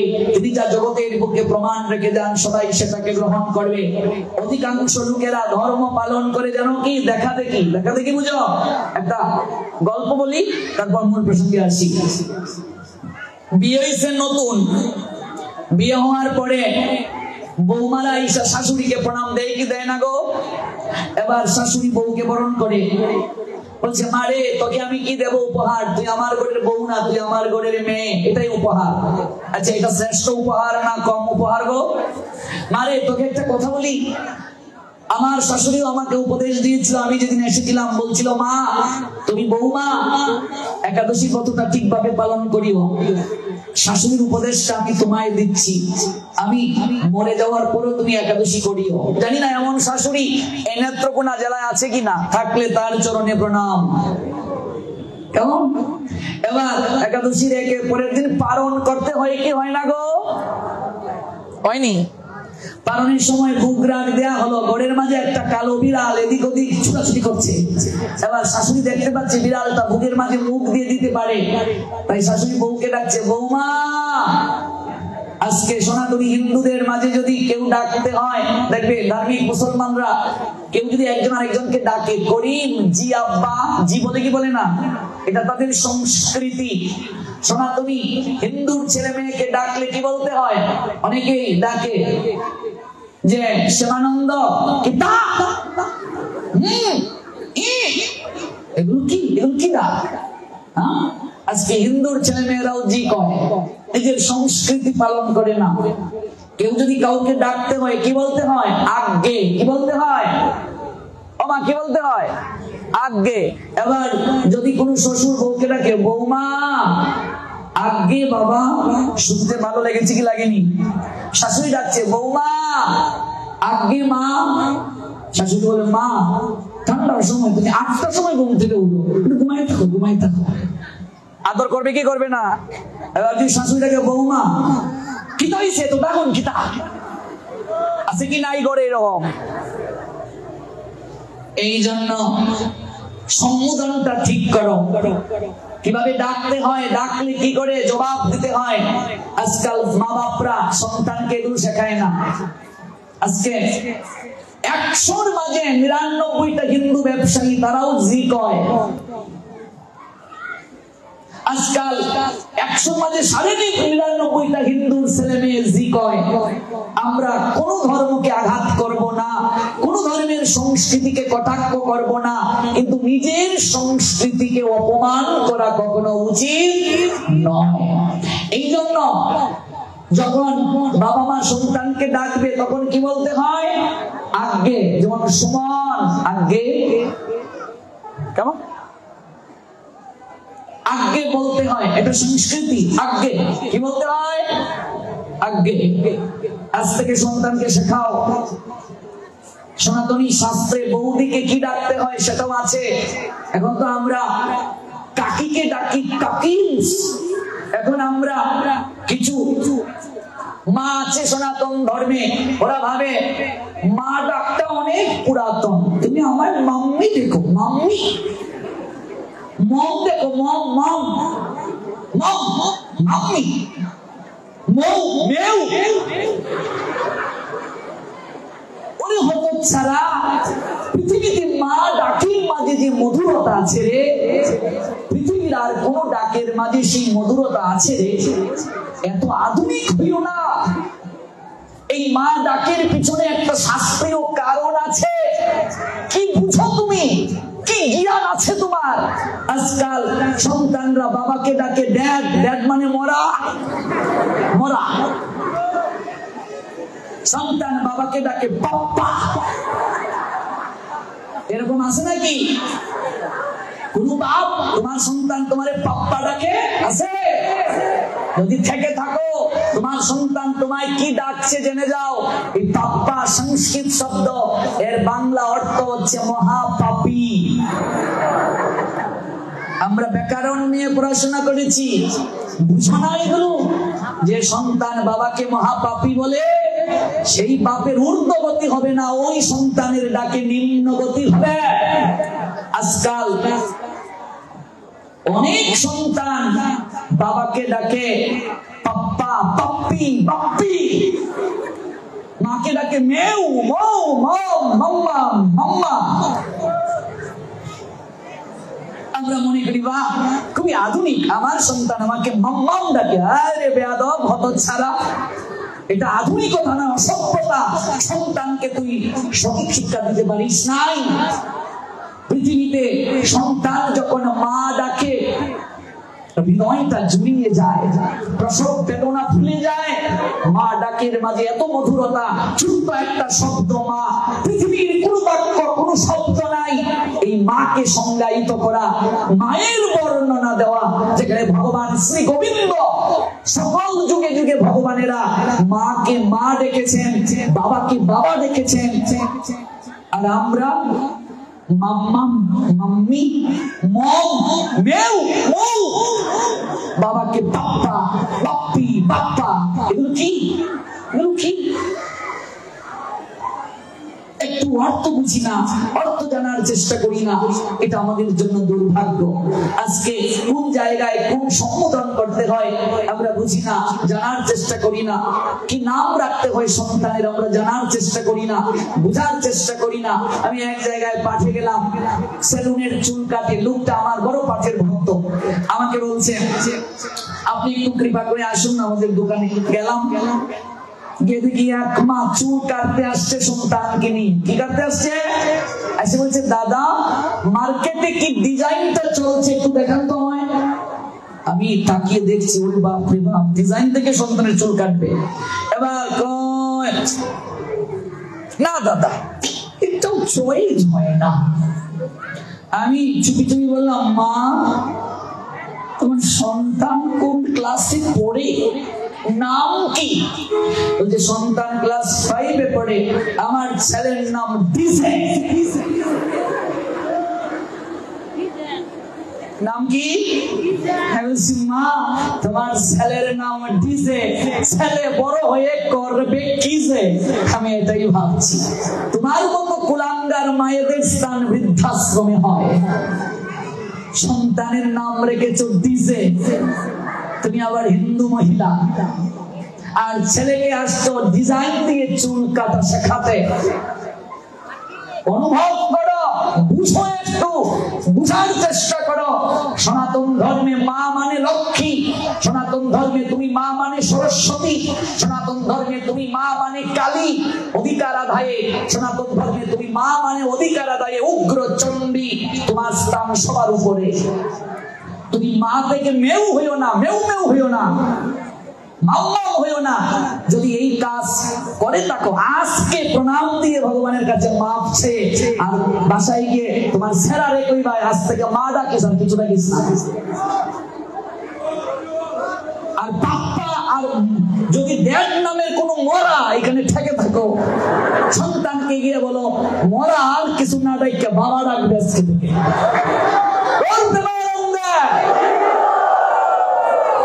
সন্তানের নাম রাখে ডিজে।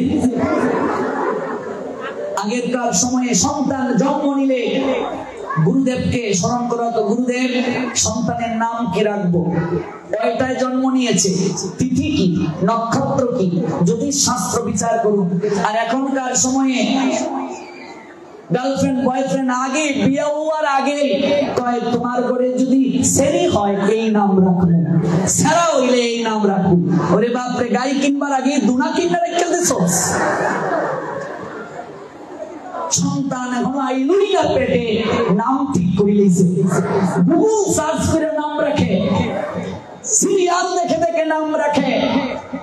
আগেরকার সময়ে দেখবে বিবাহের কার্ডে লেখা হতো মেয়েদের আগে শ্রীমতী লেখা হতো, কি হতো না?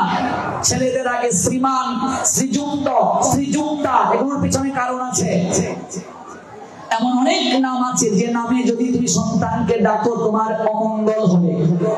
এই জন্য নামের মাঝে, শব্দের মাঝে দোষ আছে। আমরা যারা শাস্ত্র জানি না, ব্যাকরণ বুঝি না, আমরা এগুলো বিচার করতে পারি না বলে কোন দোষযুক্ত নামের পূর্বে যদি কেউ শ্রীমতী লাগায়, শ্রীযুক্ত লাগায়, শ্রীমান লাগায়, শ্রীযুক্তা লাগায়, ওই শব্দের দোষ থাকলে কেটে যায়।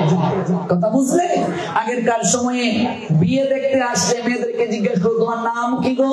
শ্রীমতী অমুক, শ্রীমান অমুক। এখনকার সময় এগুলো কেউ কয় না। কথা বুঝলো? কেমন এগুলো হচ্ছে শ্রী শব্দের 25টা অর্থ আছে। এই জন্য সনাতন শাস্ত্রে মা ডাকের মতো এত মধুময় ডাক আর হতে পারে না, বাবা ডাকের মতো এত মধুময় ডাক আর হতে পারে না। পৃথিবীতে মা বাবা ছোট্ট শব্দগুলো ছোট্ট হতে পারে, কিন্তু এর গভীরতা গভীর থেকে গভীরতর। মা থেকে মাম্মাম, বাবা থেকে পাপ্পা বাপ্পি, এগুলো হইও না। কেমন এই ক্ষেত্রে আধুনিক হইও না, এই ক্ষেত্রে একটু জানার চেষ্টা করো, বুঝার চেষ্টা করো। পিছিয়ে যাও 50 বছর, 100 বছর, 200 বছর, দেখবে বংশ তালিকায় তোমার প্রত্যেক পূর্বপুরুষদের নাম দেখবে গিরিধারী, গোবিন্দ, গৌরাঙ্গ, গোপাল, মাধব, যাদব, এগুলো আছে কি নেই? ব্রজবিহারী, ব্রজেশ্বর, গোপীনাথ, সব ভগবানের নামে। কিন্তু এখন এগুলো নেই কেন? আমরা এর অর্থ বুঝি না। কেউ যদি সন্তানের নাম বৈদিক নাম রাখে, বৈদিক, দেখবে মুসলমানদের প্রত্যেক নামের সঙ্গে কোরআনের সম্পর্ক আছে, হাদিসের সম্পর্ক আছে। ওরা জানে আখিরাতে এগুলোর একটা বিশেষ তাৎপর্য আছে। আমাদের ক্ষেত্রেও তাই। শাস্ত্রে কি নাম রাখবে সেখানে উল্লেখ আছে, এর বাহিরে যাওয়া যাবে না। তুমি যদি তোমার সন্তানের নাম রাখো গোবিন্দ, মনে করো ভগবানের অনন্ত নাম আছে, যে কোনো একটা রাখতে পারো। রাধারানীর অনেক নাম আছে, লক্ষ্মীর অনেক নাম আছে, অগণিত নাম। তিথি নক্ষত্র দেখে রাখবে। এবার মনে করো তোমার ছেলের নাম গোবিন্দ, এবার তুমি কি করবে? এই গোবিন্দ, ঘুরতে যাবো, এই গোবিন্দ, এই বাথরুম মতো লেট করছ কোথায়? এই গোবিন্দ, কি রে এখনো ঘুমাইছিস না? তুই নাকি মুখে কম বলছিস? ও কম্বলের ভিতরে মোবাইল টিপস।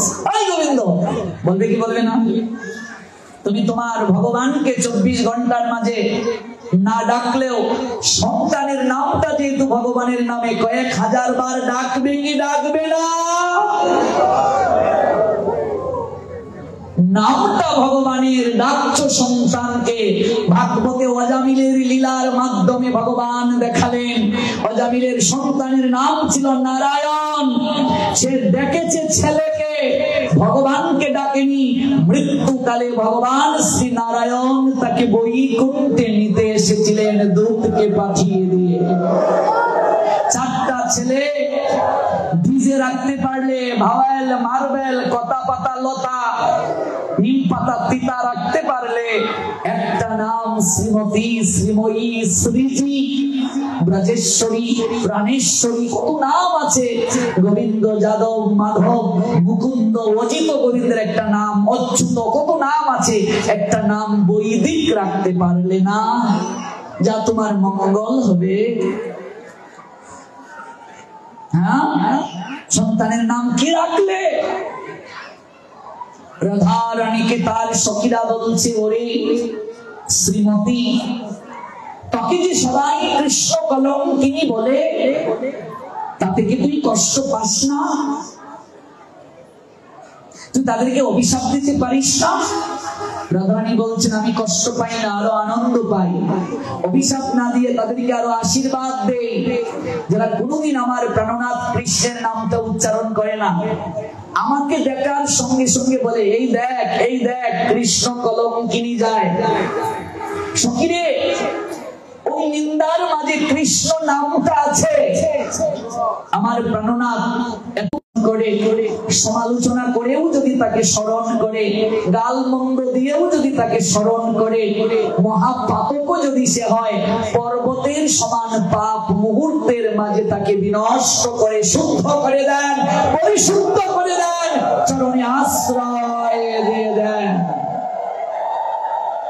রাধারানী জানালেন, সন্তানের নাম অজামিল, নারায়ণ রাখলেন।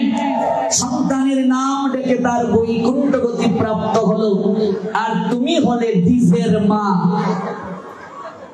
তুমি হলে কথার মা, পাতার মা, কলির মা, পলির মা। এখানে এই নামে কারো সন্তান থাকলে ক্ষমা করিল। এই নাম রাখলো পিন্টু, পিন্টু থাকলে ক্ষমা করো রে বাবা, আমি তোমার নামটা যেখানে বললাম। আচ্ছা, এটার অর্থ কি তা বলছেন? পিন্টু, পিন্টু মানে দুইটা ফিন, পিন্টু। আচ্ছা, এটার অর্থটা কি তা? এটার অর্থটা কি তা আমারে বুঝাও। পিন্টু মানে দুইটা ফিন, এর অর্থটা কি তা? মন্টু মানে দুইটা মন, এর অর্থটা কি তা? এটা দ্বারা কল্যাণটা কি তোমার? এই নামের অর্থ কি? এই নামের অর্থ কি? আজকাল এগুলো কোনো আলোচকও বলে না, আমরাও ভাগবত বিচার করি না, আমরাও জ্যোতিষ শাস্ত্র বুঝি না, আমরাও শাস্ত্র বিচারের পটু নই। এই জন্য এখন থেকে নাম যখন রাখবে, সন্তান জন্ম হলে কিংবা যারা এখনো বিয়া করো নাই, আমার বয়সী সেরাসেরি আসো, তারা সচেতন হও। তোমরা সেরাসেরি যখন হইব, বুঝা নামটা রাখো, যেন তোমাদের কল্যাণ হয়, সন্তানের কল্যাণ হয়, জীব জগতের কল্যাণ হয়। এমন কোন নাম রাখিও না যে নামের দ্বারা সম্বোধন করার পরে তোমার বুদ্ধি ভ্রষ্ট হয়, পাপ হয়, অপরাধ হয়। এই হচ্ছে মুখ্য কথা। এই জন্য অনন্ত কৃষ্ণের নাম, অনন্ত মহিমা। ভগবানের এক একটা নামের মহিমা এক এক রকম। তার যে কোনো একটা নামকে আশ্রয় করলে জীব পরাগতি প্রাপ্ত হবে।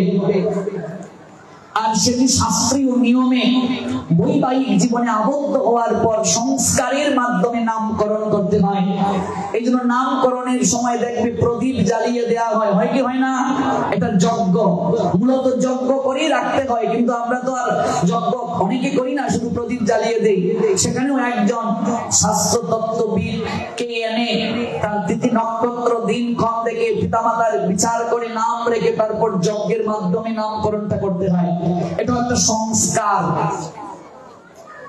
কাজেই ওই শাস্ত্রীয় নিয়মের আগে কেউ পরকীয়ায় কিংবা সম্পর্কে যদি কেউ যুক্ত হয়, আমাদের প্রসঙ্গ ছিল সে তপ্ত শূর্মী নামক নরকে যাবে। আর কেউ ধর্ম ত্যাগ করলে সে কোন নরকে যাবে গো?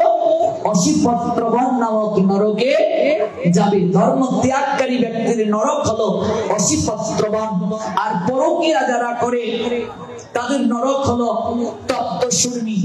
আর যারা স্বর্ণ চুরি করে, জুয়েলার্সের মালিক আছো, স্বর্ণের মাঝে ভেজাল বেশি করে দিচ্ছ, আমার সামনে আছে রূপন গৌর প্রেমানন্দ, তাদের জন্য সংদংশ নামক নরক রয়েছে। কোন নরক? আর যারা সুদের ব্যবসা করো তাদের অবস্থা আরো বেগতি। এটা পরে কইব, মন খারাপ করতেছি না। কর্মফল বড় ভয়ানক। এর থেকে কেউ বাঁচবে না, আমিও নই, কোন গুরুদেব বাঁচবে না, কোন সাধু বাঁচবে না, কোন বৈষ্ণব বাঁচবে না যদি সেও খারাপ কর্ম করে, কোন পাঠক বাঁচবে না। এই জন্য ব্যবসায়ী তাকে মিথ্যে বলতেই হবে, মিথ্যে ছাড়া সে ব্যবসা করতে পারবে না। তবে তার করণীয় কি, এটা একান্তে জেনে নিও, এগুলো সব জায়গায় বলার বিষয় না। ব্যবসায়ী মিথ্যে ছাড়া ব্যবসা করতে পারবে না। আমরা যে ইনকাম করি তার মাঝে পাপ মিশ্রিত অর্থ থাকে। এই অর্থ পুত্র কন্যা সংসারের জন্য ভয়াবহ পরিণতি নিয়ে আসে। তাহলে আমার করণীয় কি, আমি কিভাবে ব্যবসা করব, এটাও শাস্ত্র বলে দিয়েছে। কাজে এর বাহিরে যাওয়া যাবে না, এর বাহিরে গেলেই আমার দুঃখ। আর যারা অপহরণ করে মুক্তিপণ দাবি করে তারা কোন নরকে যাবে, সেটাও শাস্ত্র বলে দিয়েছে। তাদের জন্য এক প্রকার নরক বরাদ্দ। 28 প্রকার নরকের মহামারী বর্ণনা দিয়েছে, ভয়াবহ বর্ণনা দিয়েছে। এই বর্ণনাগুলো যদি আমরা শুনি আমাদের মাঝে একটু হলেও ভয় সঞ্চার হওয়ার কথা। নরকের রাজধানীর নাম কোথায় বলো? কোথায়? সংযমনী। নরকের কেন্দ্রবিন্দু কোথায়? সংযমনী। এই পৃথিবী থেকে নরকের অবস্থানটা কোথায়, কোথায় পড়েছে, কত কিলোমিটার দূরে? আগামীকাল এগুলো জানাই, আগামীকাল বলবো না, আজকে আমরা একাদশীর প্রসঙ্গেই থাকি। নরকটা কোথায় পড়েছে, এই পৃথিবী থেকে নরকে অবস্থান দূরত্ব কোথায়, স্বর্গটা কোথায়? পৃথিবী থেকে নরকের দূরত্ব ৮৬,০০০ যোজন। যোজন কাকে বলে এগুলো আমরা শুনবো, ধারাবাহিকভাবে শুনবো। এদিকে আমরা যাচ্ছি না। যারা অপরের ধন হরণ করে, স্ত্রী পুত্রকে অপহরণ করে মুক্তিপণ দাবি করে, তাদের জন্য নরকের প্রথম নাম্বার নরকটা বরাদ্দ। এই নরকের নাম হচ্ছে তামিশ্র নরক। দেখবে অপহরণকারীকে চুট বেঁধে রাখা হয়, ওই তামিশ্র নরকটা, তামিশ্র শব্দের অর্থ অন্ধকার, একটা অন্ধকারময় নরক। কি যে কষ্ট, কি যে দণ্ড দেবে, ভাগবত বলেছেন এগুলো শুনলে বুঝবে আমরা কি করছি। অপরের জমির আয় একটু একটু করে কুদাল দিয়া কাটিয়া তোমার জমি বাড়াইতেছো, সব সিসি ক্যামেরায় রেকর্ড হচ্ছে। এগুলো কেউ সেদিন বাঁচবো না আমরা। মৃত্যুর সময় প্রজেক্টরে যেমন বড় করে দেখানো হয়, তেমনি ভাবে সকল কিছু দেখানো হবে। দেখ কি কি করেছিস, দেখ কি কি করেছিস। চ্যানেল দিয়ে লাভ হবে না। আমার মন্ত্রীর সঙ্গে রিলেশন আছে, আমার এমপির সঙ্গে রিলেশন আছে, সাফাবাজি এই জায়গায় কাজ হবে না। এখানে কেউ তোমার আমার পক্ষ হয়ে সুপারিশ দেবে না। আরেকটা নরক আছে বৈতরণী। ওই শ্রাদ্ধে যে তোমাদেরকে ব্রাহ্মণরা কয় গরু দাও, বাছুর দাও, এই দাও, সেই দাও, এটা যদি আমরা আলোচনা করি বের হয়ে যাবে আদৌ কি এগুলো আছে কিনা জানা দরকার। এগুলো, এই নরকের নাম বৈতরণী। বৈতরণী নরকটা কি? অনেকে বলে নাকি গরুর লেজ ধরে নাকি যেতে হয়। এগুলো কি, এগুলো আদৌ কি? এগুলো ব্যাখ্যা কালকে শোনাবো। চলো আমরা একাদশীতে চলে আসি। বলছিলাম মূল প্রসঙ্গে, একাদশীর প্রসঙ্গ আলোচনা করতে গিয়ে বাবার স্থানটা কোথায়? পিতরে প্রীতিমাপন্নে প্রিয়ন্তে সর্বদেবতা। পিতা যদি সন্তুষ্ট হয়ে যান, সবাই সন্তুষ্ট হয়, দেবতারা সন্তুষ্ট হয়। পিতৃ সত্য পালনের জন্য 14 বছরের বনবাস গ্রহণ করলেন রঘুপতি শ্রীরামচন্দ্র। পিতার সেবাটা কিভাবে করলেন ভগবান গোবিন্দ তাও লেখা আছে ভাগবতে। সেই পিতা কারো না কারো স্বামী, স্বামী স্ত্রীর সম্পর্কটা কি মনে রাখবে? প্রত্যেক স্ত্রী স্বামীকে নারায়ণের স্বরূপে দেখবে। কার স্বরূপে? নারায়ণের। আমরা বিয়ের পরে স্বামী স্ত্রীর সম্পর্কটা কি যদি নারায়ণ স্বরূপে দর্শন না হতো, তাহলে কুঞ্জুর তলে চরণে অঞ্জলিটা কেন দেয়া হলো? মাতৃরূপে প্রণাম দিয়েছিলেন, আছে কি নেই? কালী রূপে পুজো করেছিলেন। মিশনের যারা আছো, সেই আদর্শ কতটা পালন করতে পেরেছো? শুধু মিশনের দীক্ষিত বলে বাহাদুরি করলে হবে না। কতটা আদর্শ পালন করতে পেরেছো, গ্রহণ করতে পেরেছো, এটা হচ্ছে মুখ্য। যে সারদা জগৎ জননী হলেন, তিনি বলেছিলেন আমি সতেরো মা, অসতেরো মা, আমি পাতানো মা নই রে, আমি সত্যিকারের মা। রামকৃষ্ণ পরমহংসদেবের কাছে তিনি সন্তান চেয়েছিলেন। রামকৃষ্ণ পরমহংসদেব বললেন আমি যদি তোমায় সন্তান দেই, 2, 1, 3, 4 সন্তানের মা হবে, কিন্তু এমন একদিন হবে তুমি জগৎ জননী হবে, অগণিত সন্তানের তুমি মা হবে। হয়েছেন কি হয় নাই? সারদা জগৎ জননী, জগৎ জননী তিনি। আজকাল অনেক আলোচক বৈষ্ণব দেখবে দল কানা, দল কানা বুঝো? ওরা অপরের মতকে হিংসা করে, কিন্তু যিনি প্রকৃত সাধক ওরা কাউকে নিন্দা করবে না। প্রত্যেকের কাছ থেকে ভালো গুণটা গ্রহণ করো, প্রত্যেকের কাছ থেকে মহৎ গুণটা গ্রহণ করো। একজন মিশনের তাকে এই জন্য হিংসা করা যাবে না, একজন সৎসঙ্গের এই জন্য তাকে হিংসা করা যাবে না, একজন মহানাম ব্রতের অনুসারী তাকে হিংসা করা যাবে না। যে যে মতে পথে আছে তার সনাতনীদের সৌন্দর্য, তার থেকে ভালো গুণটা গ্রহণ করো, তার থেকে সৎ গুণটা গ্রহণ করো। কাউকে নিন্দা করিও না, কাউকে সমালোচনা করিও না, উচিত নয়। এবার সমালোচনা কাকে বলে? আমি চুরি করিনি, আমাকে চুর বলা সমালোচনা। কিন্তু আমি চুরি করেছি যদি কাউকে বলে ওর চুরি করার অভ্যাস আছে, সচেতন থাকিও, এটা কি সমালোচনা না সচেতন করা? সচেতন করা। সারদা হলেন জগৎ জননী, জগতের মা হয়ে গেলেন। আমরা তো 1-2 জনের মা, আর সারদা কি হলেন? হাজার হাজার সন্তানের মা। তাহলে তিনি মহিয়সী না আমি মহিয়সী? রামকৃষ্ণ পরমহংসদেব সারদাকে প্রণাম দিলেন, সারদার জায়গায় মা কালীকে দর্শন করলেন। মাতৃরূপী তিনি, জগতের মা রূপে তিনি দর্শন করলেন। স্বামী ও স্ত্রীকে সম্মান দেবে। আজকাল অধিকাংশ পরিবারে স্বামী স্ত্রীর সম্পর্কটা স্খলন হয়ে যাচ্ছে, কেন জানেন? স্ত্রীকে অর্থ অলংকার দিলেই যে তিনি সব পরিবারে সুখী হবেন, খুশি হবেন তা নয়। স্বামীর প্রথম দায়িত্ব স্ত্রীকে তার মতামতকে গুরুত্ব দেওয়া, তারও যে একটা মতামত আছে এটাকে একটু গ্রহণ করা, মানে এটাকে একটু বিচার করা, এবং স্ত্রীকে যথাযথ সম্মান দেওয়া। আর স্ত্রী ও স্বামীকে যথাযথ সম্মান দেবে, এমন কোনো আচরণ করা যাবে না যে আমি আমার স্বামীকে অন্যের কাছে ছোট করব, খাটো করব, আমার স্বামীর মর্যাদাকে লঙ্ঘন করব, আমি আমার স্ত্রীকে অন্যের কাছে হালকা করব। আমি একটা কথা গুরুত্ব সহকারে বলে যাচ্ছি, এটা মনে ধারণ করে নিয়ে যাও। সংসারে কখনো তৃতীয় পক্ষকে প্রবেশ করাইও না। ও বুঝলে মা কথাটা? স্বামী স্ত্রীর মাঝে ঝামেলা হলো, একটু পরে তোমরা মিলবে, মিশবে, কথা বুঝলে? কিন্তু তৃতীয় পক্ষকে যদি প্রবেশ করাও তাহলে রামায়ণের মতো সংসার ছারখার হয়ে যাবে। এই তৃতীয় পক্ষের নামই হচ্ছে মন্থরা। বুঝলে মা কথা? বুঝলে?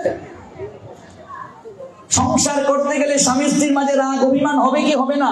হবে, হওয়াটা স্বাভাবিক। অভিমান করা ভালো। তোমার স্বামী তোমার জন্য একটা ফুল এনে কুফার মাঝে গুজে দেবে, দেয় কি? দেয় না? আচ্ছা আজকে শুনে দেবে। মাঝে মাঝে অভিমান করো, ভালো, এসে তোমার রাগ ভাঙাবে। অভিমানী গো কথাটা শুনো, সোনা কাছে সোনা পাশে, গান গাইবে আর বলবে তুমি তো আমার ঘরের রঙিন টিভি, তোমারে না দেখলে মন ভরে না। অভিমানী গো কথাটা শুনো। মাঝে মাঝে মান অভিমান করা ভালো, কিন্তু এমন অভিমান করিও না যেন তৃতীয় পক্ষ মন্থরা হয়ে তোমার ঘরে ঢুকে সংসার বিনষ্ট হয়ে যাবে। আজকে রামায়ণের সংসার ভাঙলো তৃতীয় পক্ষের জন্য।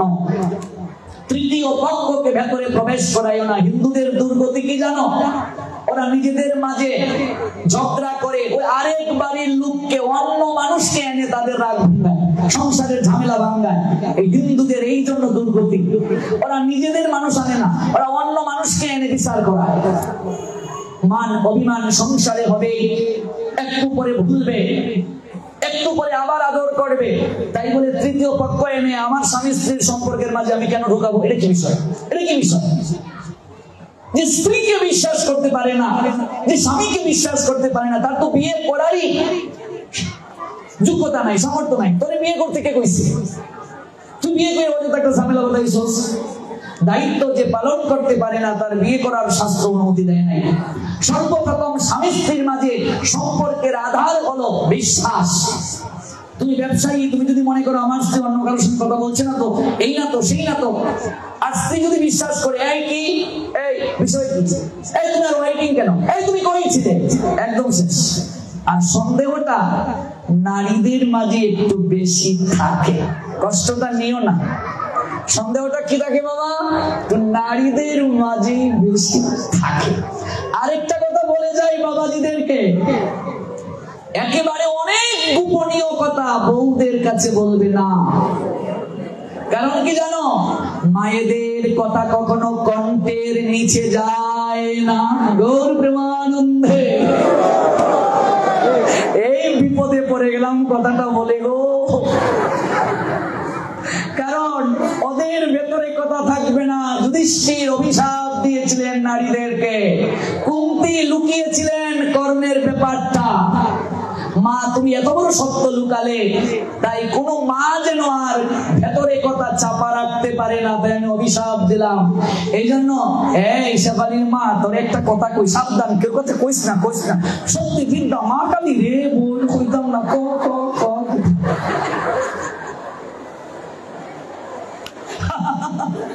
একটু পরে ওই শেফালির মা গিয়া কইতেছে, মিতালির মা জানো ঘটনাটা কি? তা আনন্দে। এই জন্য মায়েদের কথা কখনো কণ্ঠের নিচে যায় না। মিলিয়ে দেখবে, এটা আমার কথা না, আমাকে দুষবেন না। ও মা আমাকে দুষবে, এটা কে বলেছেন? যুধিষ্ঠির মহারাজ। এটা অভিসম্পাত, এই কণ্ঠের এই দিকে যাবে না। তবে নারীর সবচেয়ে বড় গুণাবলী, ওদের বুক ফাটে, সহজে মুখ ফুটে না। যন্ত্রণা সংসারে শ্বশুর বাড়িতে এত পাচ্ছে কিন্তু ছাড়তে চায় না গো। পুরুষ ভ্রমরা জাতি কঠিন তার হিয়া।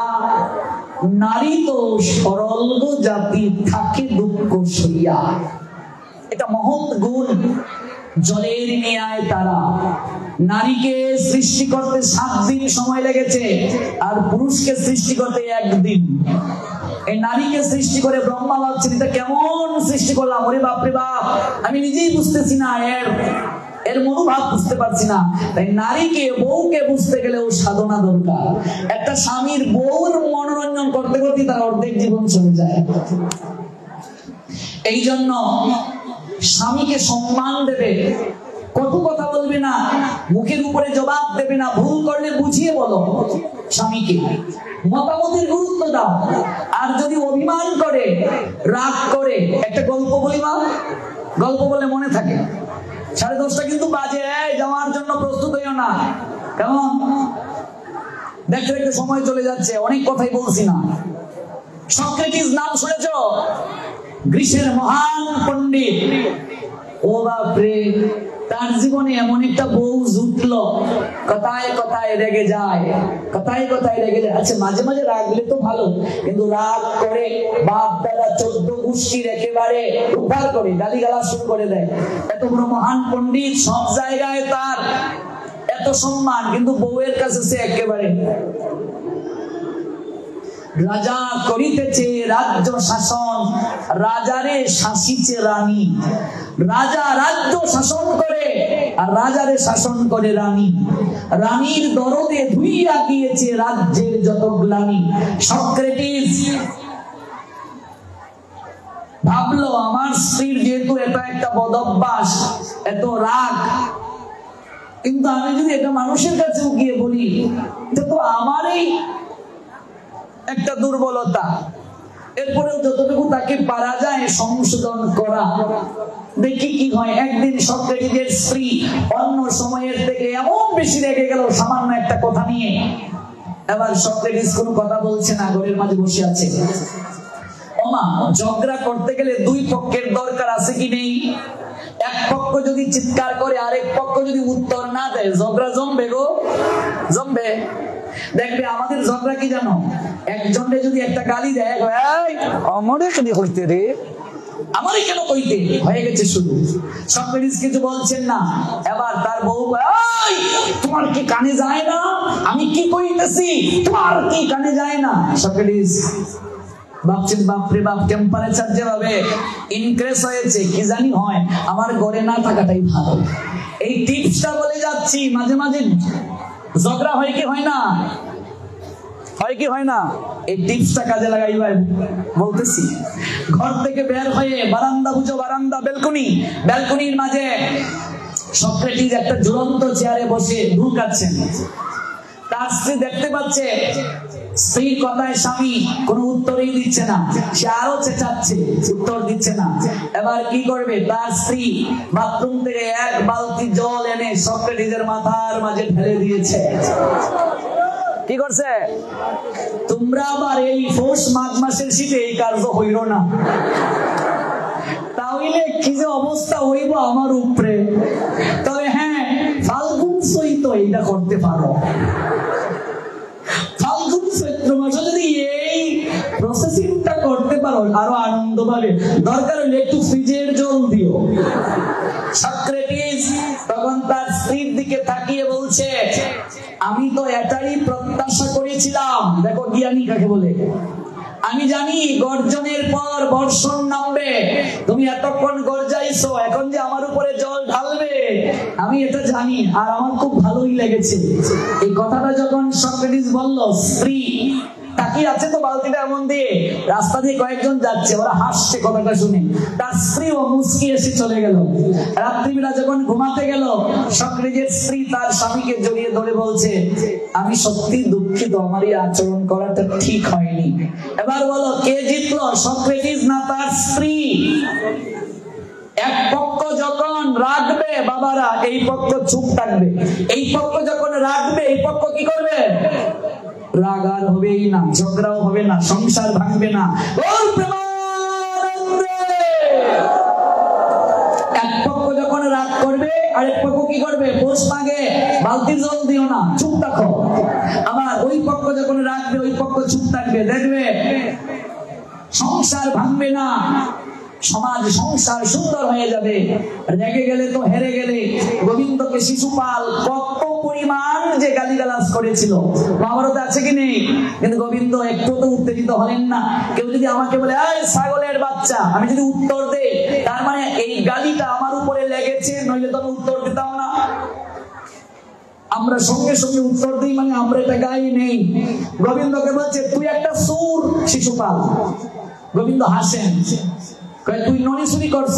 কয় চুরি করছি তো কই ভাই।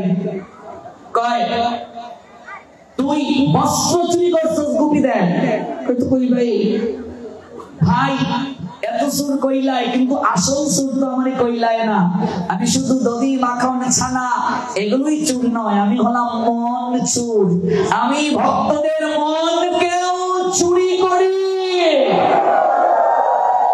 তবে তুমি যে আমায় এত এত গালি দিচ্ছ, তোমার মায়ের কাছে প্রতিজ্ঞা করেছি 100টা কেবল তোমার অপরাধ ক্ষমা করব। তুমি যে এত রাগান্বিত হয়ে গালি দিচ্ছ, হিসাব রাখছো তো ভাই? যখন বলেন এই পঞ্চভ্রাতার স্ত্রী দ্রৌপদী, তার লগে তোর এত ঢলাঢলি কি? তুই আরেক বেটার বউরে সখী রাখস কেন? যখন দ্রৌপদীকে নিয়ে ভক্তকে নিয়ে কিছু বললেন, সঙ্গে সঙ্গে সুদর্শন চক্র এনে শিশুপালের মস্তককে মুন্ডুকে ছেদন করলেন। এই জন্য ক্রোধান্বিত ব্যক্তি পশু হয়ে যায়। রাগ হচ্ছে নরকের দ্বিতীয় দরজা। নরকের দ্বিতীয় দরজা কি? রাগ। আর সুদকুর যারা, সুদের ব্যবসায়ী যারা, ওরা নরকের তৃতীয় দরজার সামনে দাঁড়িয়ে থাকে। আরেকদিন ব্যাখ্যা করব। কাম, ক্রোধ, লোভ, এই তিনটা হচ্ছে নরকের তিনটা দরজা। কাম, ক্রোধ, লোভ। এই ক্রোধ হচ্ছে নরকের দ্বিতীয় দরজা। এই জন্য রেগে গেলে তো হেরে গেলে সংসারে মান অভিমান হবে, ঝগড়াঝাটি হবে। তৃতীয় পক্ষকে আনিও না, নিজেদের মাঝে মিটমাট করো। কেমন? আর স্বামীকে সম্মান দাও, স্ত্রীকে সম্মান দাও। সংসার আনন্দময় হবে, স্বর্গময় হবে। স্বামী স্ত্রী দুজন মিলে কৃষ্ণ কেন্দ্রিক সংসার করো, প্রভুকে মাঝখানে রেখে সংসার করো। তোমার ভালো লেগেছে একটা ফুল স্ত্রীকে দেবে, ওই ফুলটা এনে আগে রাধারানীকে দাও, তারপর প্রসাদী ফুলটা তোমার স্ত্রীর হাতে তুলে দাও। একটা শাড়ি কিনে এনেছো, আগে এনে রাধারানীকে শাড়িটা দাও, ঠাকুর ঘরে অর্পণ করো, তারপর সেই শাড়িটা স্ত্রীর গায়ে জড়িয়ে দাও। দেখবে জীবন আনন্দময় হয়ে যাবে। কেমন? এটাই নিয়ম, এটাই নিয়ম গো। আমরা এটা বুঝি না, এটা জানি না, এটা বুঝি না। তুমি নিজেই খাবে, তুমি নিজেই সকল কিছু করবে, কিন্তু আগে তোমার প্রভুকে দাও। গোবিন্দ কেবল দেখেন আমার প্রদত্ত জিনিস আমাকে দেয়ার মন আছে কিনা, তাদের মনটা আমার প্রতি আছে কিনা, এটা গোবিন্দ কেবল দেখেন, আর কিছু তিনি দেখেন না। সংসার সত্যি আনন্দের জায়গা, কিন্তু আমরা এটাকে দুঃখময় করে ফেলছি, নিজেরা দুঃখময় করে ফেলছি। এই জন্য নারী রহস্যে আবৃতা একটা চরিত্র। এই নারী সকল কিছুই করতে পারে। গোবিন্দ অর্থাৎ ভগবান শ্রীহরি তিনি নারী রূপে আবির্ভূত হলেন, একাদশী রূপে। কেন তাকে আবির্ভূত হতে হলো? মুরা নামক অসুর শিবের পরে বলিয়ান হলো। আমরা বলেছিলাম শিবের নাম নীলকণ্ঠ, আশুতোষ শিবের নাম আমরা বলেছিলাম ভোলানাথ। শিব সহজে বর দিয়ে দেন, বিচার বিশ্লেষণ করেন না। একটা অসুর শিবের আরাধনা করে তাকে সন্তুষ্ট করলো। শিব বললেন কি চাও আমার কাছে? অসুর বলে উঠলো আমাকে এমন বর তুমি প্রদান করো, আমি যার মাথায় হাত রাখবো সে যেন ভস্ম হয়ে যায়। মহাদেব বললেন তথাস্তু। বিচার করলেন না, দিয়ে দিলেন। এবার সেই অসুর বলছে মহাদেবকে আমি তোমার মাথায় হাত রেখে পরীক্ষা করতে চাই বরটা ঠিক আছে কিনা, কার্যকর হচ্ছে কিনা। এবার মহাদেব দৌড়াতে শুরু করলেন। এই কেমন বর দিলাম, নিজেই বিপদে পড়ে গেলাম। তখন ভগবান বিষ্ণু মোহিনী রূপ ধারণ করে এসে অসুরকে বলছে কি ব্যাপার, দৌড়াচ্ছ কেন? যে তুমি আমায় মোহিত করিও না, আমার মাথা গরম, আমাকে বর দিয়েছে, এবারে ও দৌড়াচ্ছে, আমি মাথায় হাত রেখে দেখতে চাই বর কার্যকর কিনা। এবার মোহিনী বলছে আমি জানতাম তুমি বুদ্ধিমান, এত যে বুকা জানতাম না। ওরে বুকা, বর কার্যকর কিনা?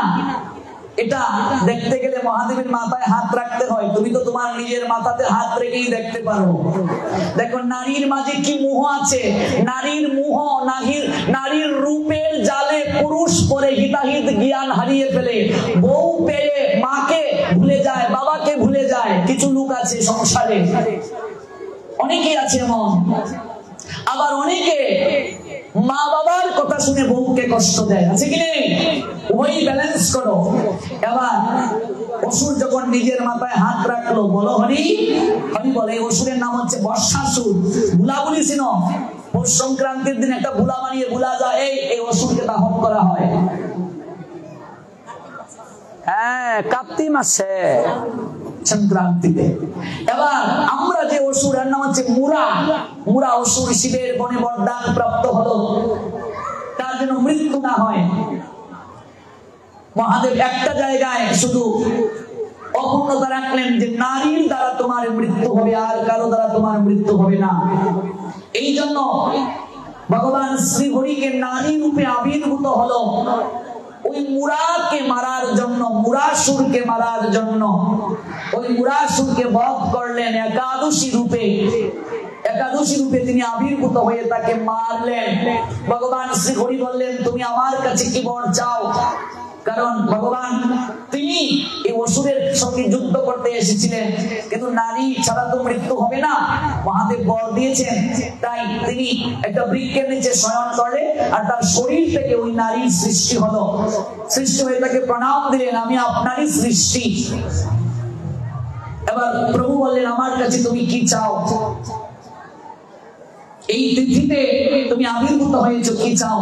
বলছি এই তিথিকে যারা প্রতিপালন করবে, তোমার আরাধনা করবে, অর্থাৎ ভগবান শ্রী হরির যারা আরাধনা করবে, অন্ন ভোজন করবে না, তারা তোমার চরণ প্রাপ্ত হবে।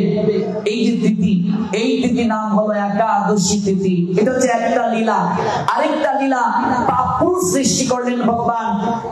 যারা পাপী তাদেরকে শাস্তি দেওয়ার জন্য নরকে গিয়ে দেখলেন একবার ভগবান শ্রীহরি কি যন্ত্রণা পাপীদের, তাই তিনি আবির্ভূত হয়েছিলেন একাদশী রূপে। এমনও শাস্ত্রে আছে। আর বলেছেন এই তিথিতে যারা অন্ন দ্রব্যাদি, ধান গম ভুট্টা জব তেল, এই পঞ্চরবি শস্যাদি যারা খাবে না, তারা অন্তিমে আমার চরণ প্রাপ্ত হবে। আর এই পাপ পুরুষ এই অন্নের মাঝে আশ্রয় গ্রহণ করবে, ধান গম ভুট্টা জব তেল এগুলোর মাঝে আশ্রয় গ্রহণ করবে। মনে রাখবে, সব পাপের একটা ক্ষমা আছে। একাদশী তিথিতে যারা অন্ন গ্রহণ করবে, এই পাপের কোনো ক্ষমা নাই, ক্ষমা নাই, ক্ষমা নাই। এই জন্য 8 বছর বয়স থেকে একাদশী শুরু করতে হয়, 80 বছর বয়স পর্যন্ত। 80-র উপরে যদি কেউ করে বোনাস পাবে, 8 বছরের নিচে যদি কেউ শুরু করে বোনাস পাবে। 7-এর আগে আমাদের কোনো পাপ চিত্রগুপ্তের খাতায় লেখা হয় না। বয়স যখন 7 হয়ে যায়, আমাদের সকল কিছু লিপিবদ্ধ হতে শুরু করে চিত্রগুপ্তের খাতায়। প্রত্যেক মা বাবার দায়িত্ব, সন্তানের বয়স 8 হয়ে গেলে তাকে একাদশী ব্রত পালন করানো। 8 বছর হয়ে গেলে সন্তানের গলার মাঝে তুলসীর মালাটা দেওয়া। আপনি যেখান থেকে দীক্ষা নেন না কেন, কোনো মত কোনো পথ তুলসীকে কখনো অমর্যাদা করে নাই। তুলসীকে সবাই সম্মান করেছে।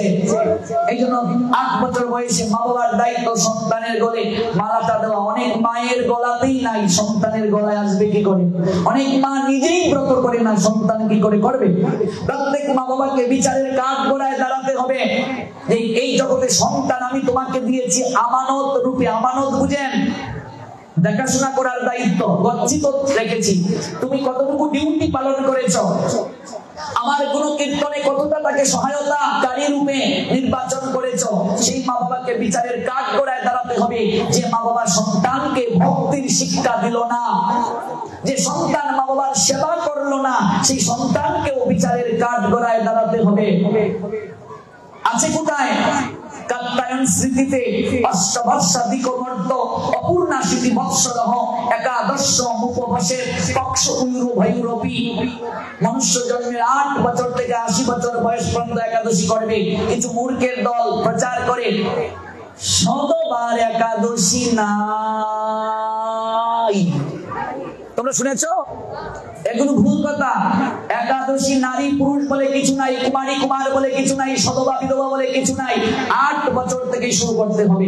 যে কোনো একাদশী থেকেই করা যায়। ভিন একাদশী থেকে একাদশী করতে হয় এমন কথা শাস্ত্রে লেখা নাই, এগুলো কুসংস্কার। আপনি আগামী একাদশী থেকেই করতে পারবেন, করা উচিত। আবার অনেকে কয় সধবারা পারণের দিন 1 অক্ত হইলেও মাছ খাওন লাগে, এগুলো বলে বিধবাদেরকে অমর্যাদা করা হয়, এগুলো ভুল কথা। একাদশীর আগের দিনও তোমাকে সংযম থাকতে হবে, স্বামী স্ত্রী সহবাস করতে পারবে না, একাদশীর পরের দিনও সহবাস করতে পারবে না। আর আহার সংযম থাকবে একাদশীর আগের দিন, একাদশীর পরের দিন। একাদশী মানে সংসারী মানুষের একটা প্রায়শ্চিত্ত। আপনি 28টা দিন ভালো থাকবেন, 2 দিন যদি মাসে ব্রত পালন করেন। এই ব্রতের পিছনে বিজ্ঞান কি ব্যাখ্যা দিয়েছে, আরো কি উপকার, আমরা একটু আগামীকাল শুনবো। শেষ না কিন্তু, উঠবেন না, আরো কিছু কথা আছে, এখানেই শেষ নয়। ঘড়ির কাঁটার দিকে অনেকেই তাকাচ্ছেন, বুঝতে পারছি অনেক ঘুম হয়েছে জীবনে, কাল ঘুম একদিন জীবনে আসবে। এখানে আর একটু সময় শোনো, মঙ্গল হয়ে যাবে। একাদশী তিথিতে একটা গান গাইতে হয় সবাইকে, এটা না গেয়ে গেলে ব্রতের সম্পূর্ণ কৃপা পাবে না। এটা আমরা গাইবো, তারপর উঠবো। আর আরো অনেক ব্যাখ্যা আছে।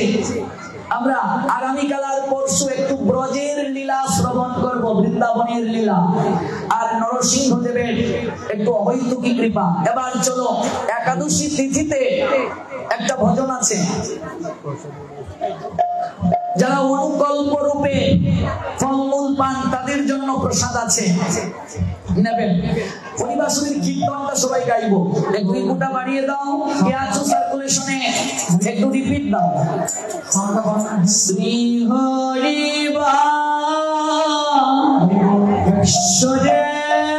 হরি, সবাই বসে অনুতালি দাও আর হাতে তালি দিয়ে গানটা গেয়ে যাও।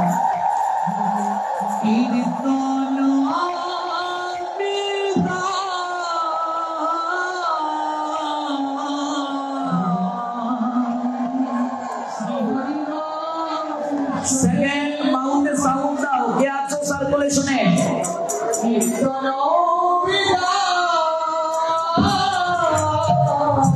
বাবা ইকুটা দাও আর সেকেন্ড মাইক্রোফোনে সাউন্ড দাও। শ্রী হরি বাসনে বিধান কি ওমা, বিধান শব্দের অর্থ কি? নিয়ম। শ্রী হরি বাসনের নিয়মটা কি? কীর্তন হচ্ছে নিয়ম। আমরা এই কীর্তনটা গাইতে গাইতে একাদশী তিথিতে প্রণাম দিয়ে যাব। শ্রী হরি বাসরে হরি কীর্তন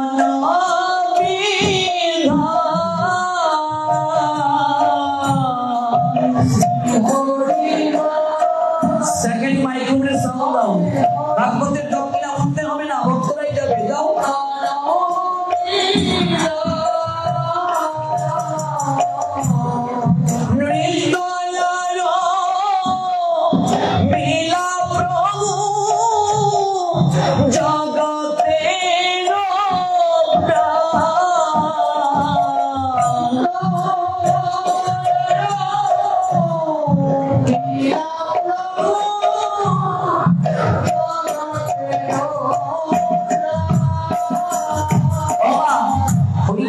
মহাপ্রভু স্বয়ং আসেন নৃত্য করতে, নৃত্য আরম্ভে না প্রভু জগতের প্রাণ। এই কীর্তনটা প্রতিদিন একাদশীতে গাইবে, কেমন? এটা নিয়ম, এটা না গাইলে একাদশী সম্পূর্ণ হয় না।